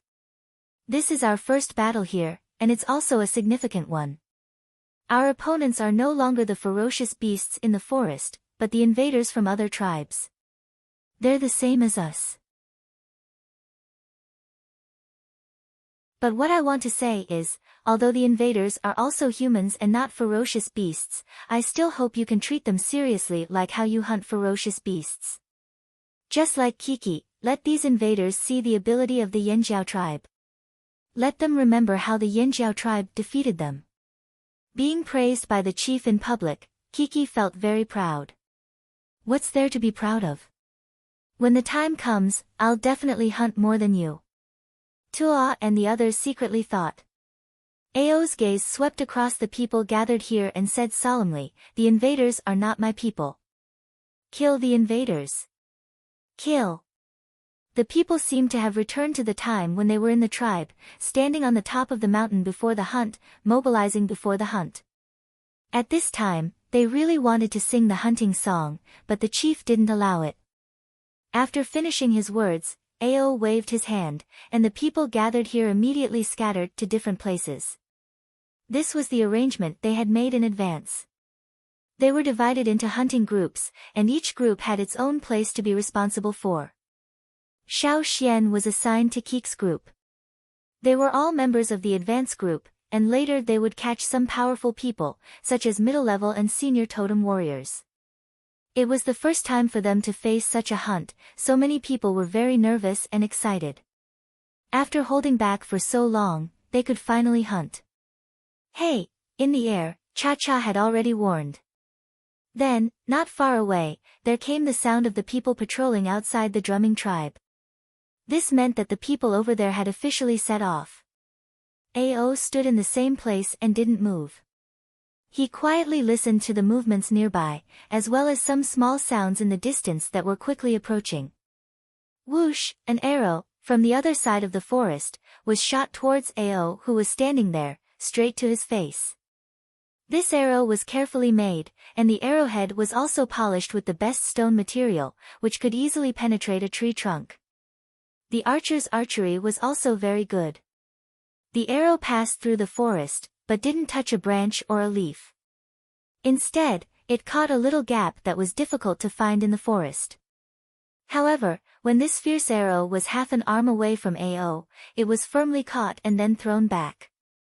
It almost followed the trajectory of the arrow, but after all, it missed Ao a little. Finally, with a tut sound, it shot into the trunk of a tree. Ji, who shot this arrow, looked at Ao, who was across the forest. His eyelids twitched, and a strong sense of crisis suddenly came to him. He was a senior totem warrior, and so was the person standing there. Looking at the arrow that pierced into the trunk not far away, she looked at the other side of the forest, and happened to meet Ao's eyes. Ao held the long spear in his hand, staring at the archer. The totem power in his body was running to the peak, and all the totem patterns on his body appeared. The flame-like totem patterns of senior totem warriors almost covered his whole body, extending to his fingers. A strong sense of foreboding spread all over his body. Ji immediately jumped down from the tree and left the original place. That kind of totem was definitely not from any tribe he had ever seen. This was the Yanjiao tribe. Ji thought in his heart. His thumb rubbed on the long handle, and then, just like he had thrown it thousands of times in hunting, Ao threw the long spear in his hand. Fast. The long spear was like a sudden lightning, quickly passing through the gap between the trees, rubbing the bark of some trees on the way, and then penetrating the body of an invader who rushed over. The long spear went through his body, and the bright red blood was brought out with the long spear. However, the long spear didn't stop flying out like the blood, but penetrated 2 trees at a faster speed than the splashing blood, and went to Ji. However, Ji quickly changed his position, and the place where he was just now, another warrior of the drumming tribe passed by. After penetrating 1 person and 2 trees, the long spear pierced the body of the second invader, and finally nailed deeply into a tree as thick as a bucket. Wherever the spear had touched, the bark and wood chips on the tree trunk exploded, producing a loud bang. Crack, crack, crack, crack, that tree fell down. Seeing the situation over there, Ji was shocked. The Yanjiao tribe didn't seem to be as weak as they thought. Except for Ao's place, there were fights and killings everywhere else. Some people of the drumming tribe and the drumming tribe were really good at hiding, but for the Yanjiao tribesmen who often dealt with the ferocious beasts in the mountains and forests, this was really nothing. This was also the reason why Kiki sensed the opponent's position after receiving Xiao Xian's warning. Xiao Xian waved the stone knife in his hand, and the stone knife chopped down from the air turned into a gray lightning, going straight behind the grass in front of him. But when it was about to hit the grass, the wrist holding the knife slightly shook, and the knife suddenly changed its original route and stabbed into the grass. Seeing Xiao Xian's knife coming at him, the man picked up the stone tool in his hand, intending to block it. Unexpectedly, Xiao Xian suddenly changed his attack midway. He didn't have time to follow the change, and his forearm was pierced through by the stone knife. The knife quickly pierced through the arm bone and pierced the man's neck without stopping. Pulling out the knife, Xiao Xian looked at the other people in other places. Tuo beheaded an invader of the drumming tribe with one knife, without any slack. As Ao said, he treated every invader like how he faced the ferocious beasts when he was hunting. The burst of totem power, every swing of the knife, every attack, was just like when he was hunting in the mountains and forests of the tribe. He didn't use the knife, but once he did, he used the strength to chop the ferocious beasts. Even the ferocious beasts with thick skin and hard armor would bleed if they were hit, let alone these unarmored humans. Tuo's knife was even more powerful than Keek's that day. The man who was hit by Tuo's knife didn't even have time to say a word before his body split open. Hot blood sprayed out, splashing on the ground, on the tree trunk, in the grass, and even on Tuo's body. Without stopping, Tuo quickly set his target on the second intruder. He waved his sword before Xiao Xian could.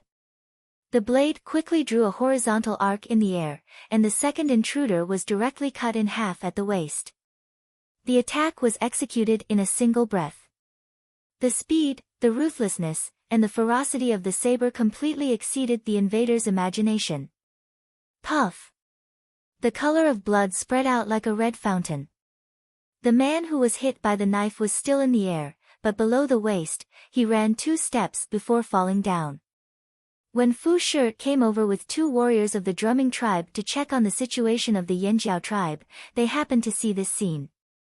They had seen many similar situations along the way, and it had already made them feel a chill in their hearts. Sucking in a cold breath with the smell of blood, and then looking at the violent man in the killing field who was abnormally calm, Fu Shi and the others suddenly felt the hair on their heads stand up. What kind of people were these? They were not inferior to the style of the drumming tribe at all. Even more terrifying, there was a kind of momentum that made people directly shrink back. The people of the drumming tribe also violently tore people apart, but when they saw the way the Yanjiao tribe acted, they couldn't help but suck in a cold breath. Noticing the arrival of Fu Shi and the others, and after cutting down the third invader, Tuo looked back in the direction of Fu Shi and the others and smiled in a friendly way. However, because he was on the battlefield, his eyes flashed with a little bit of cold light. Taking a deep breath, and then another, Fu Shi and the others felt like they were poured with the coldest ice in winter, and their bodies were about to explode from the cold. The drumming tribe was bloodthirsty. Yes. The drumming tribe was more bloodthirsty. Of course it was. Then what about the Yanjiao tribe? The people of the drumming tribe couldn't help but ask this question in their hearts. This was no longer a question of whether they were bloodthirsty or not, this was more like another level of killing. Looking at the stunned reactions of Fu Shi and the others, Xiao Xian actually felt very emotional. Before, he had thought that the people of the Yanjiao tribe would be merciful because it was the first time they faced a fellow human invader, and that would cause some psychological and physiological reactions. However, Xiao Xian admitted that he was still too naive. From Keek's time, Xiao Xian knew that when facing the same kind, the so-called psychological and physiological reactions were almost non-existent.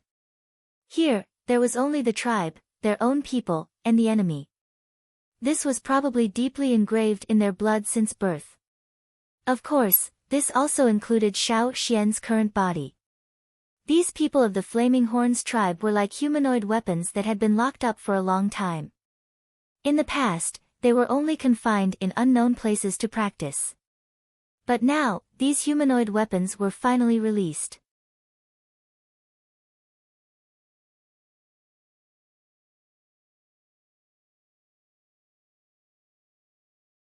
Chapter 234. Whether it was Tuo or the other members of the Yanjiao tribe, they all exuded a murderous aura that couldn't be ignored. It was so thick that it made people tremble. This was a group of hunters who wandered outside and were gradually forgotten by the world.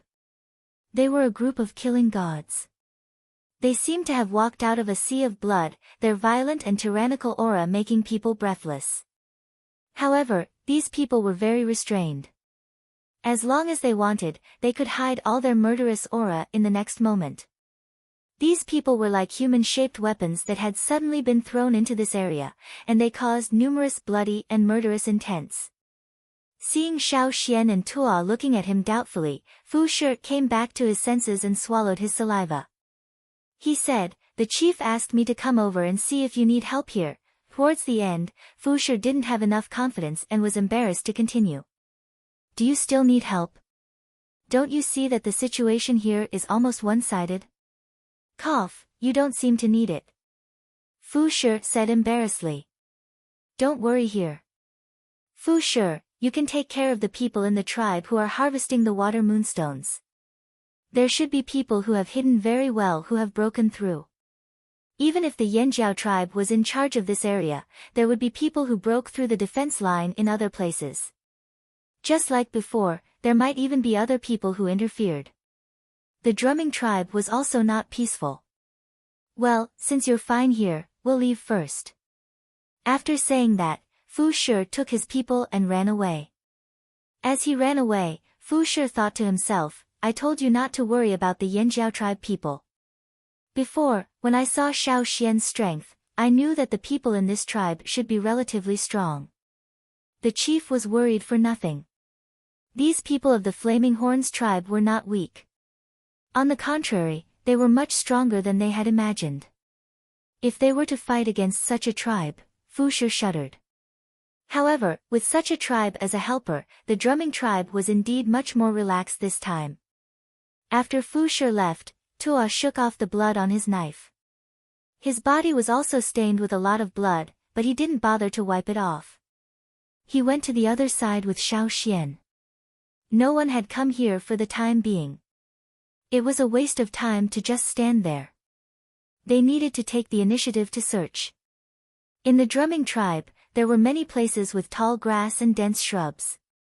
Many invaders who were good at hiding liked to wait in such places and wait for an opportunity. Xiao Xian walked into a bush that was taller than him and used his stone knife to push aside the weeds in front of him.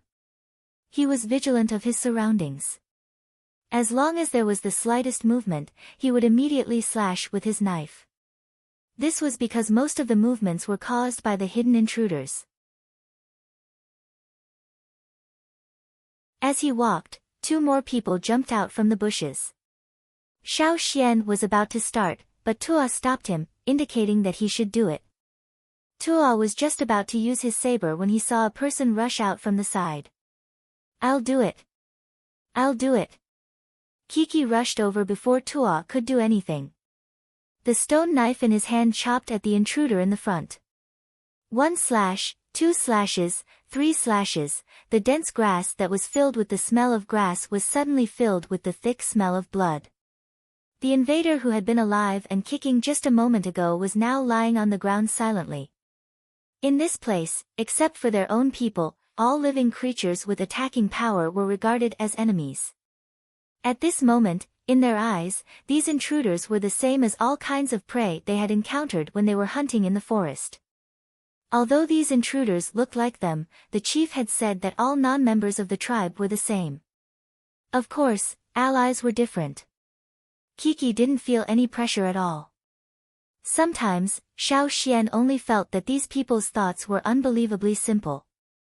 For many people, things that were difficult to adapt to were not a problem for them at all. After killing 2 intruders, Kiki ran away and continued to search for other intruders hiding in other places. Tuo was so angry that he chased after Kiki because his prey was robbed. He also wanted to rob Kiki's prey. How many prey they had hunted was to be reported afterwards. The chief had said that they would be rewarded according to their merits. Their team was in charge of this area and didn't say where they had to guard. Therefore, they only needed to find those intruders in this area and kill them. Xiao Xian didn't follow them, but continued to walk forward. As he approached the edge of the area they were in charge of, he ran into Mao who was running towards him. Behind Mao, there were 3 people who were chasing after him. Judging from the weapons in their hands, they were all from the drumming tribe. Mao, who was running, suddenly turned around and chopped at the man who was chasing him the most. The man reacted quickly and blocked it with the weapon in his hand. Mao's knife had been chipped a lot because of several slashes. This time, the strong chop directly broke the knife from the middle. Mao threw the broken knife in his hand, and half of the knife pierced into the throat of the man who was chasing him. Mao didn't stop, but pulled out another stone knife from his waist. Looking at the two people who were chasing him, he bent his knees and bounced to the side, running towards them. Mao saw Xiao Xian, but he felt that he had the ability to deal with him. What he was doing now was to tell Xiao Xian not to interfere, and he would deal with it himself. Otherwise, if he felt that he couldn't handle it, he would run towards Xiao Xian instead of away. Xiao Xian wasn't worried. With Mao's current strength as an intermediate totem warrior, it would be difficult for him to fight against 3 people by himself.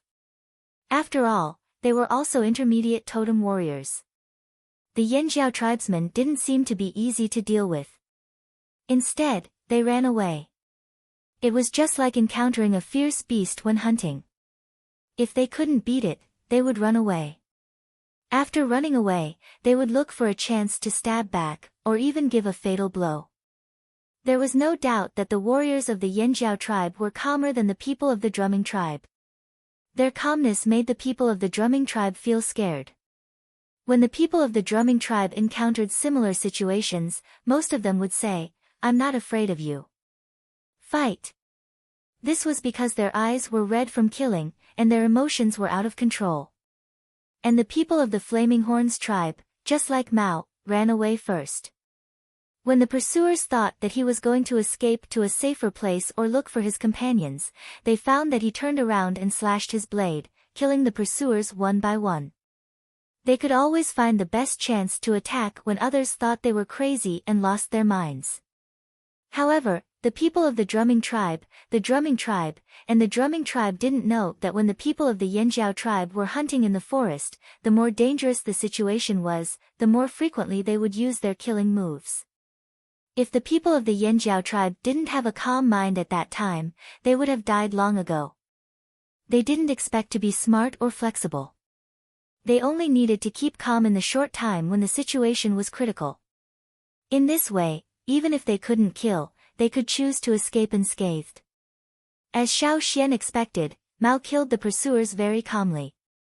One strike, another strike, another strike. After that, there were several more wounds on Mao's body. But he didn't care.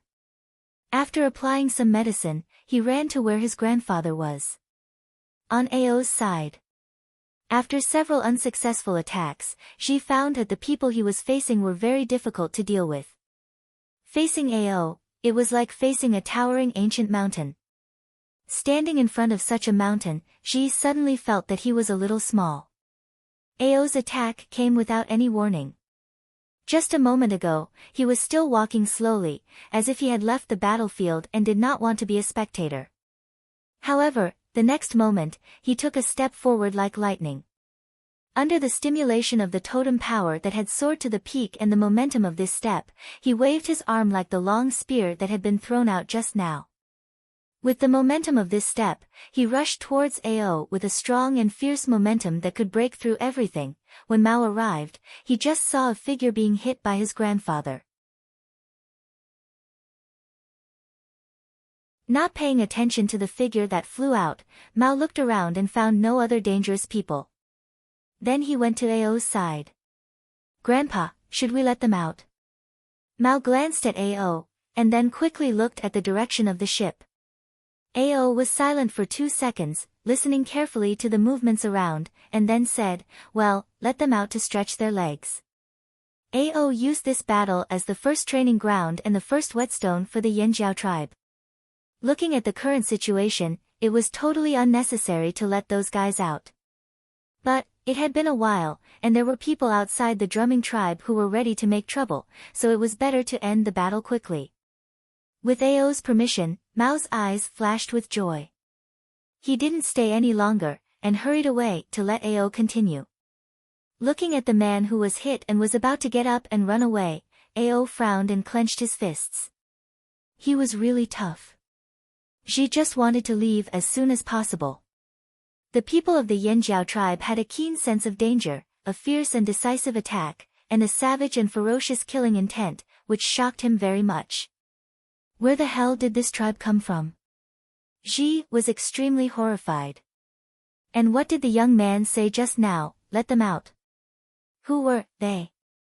The ominous feeling in Ji's heart grew stronger and stronger.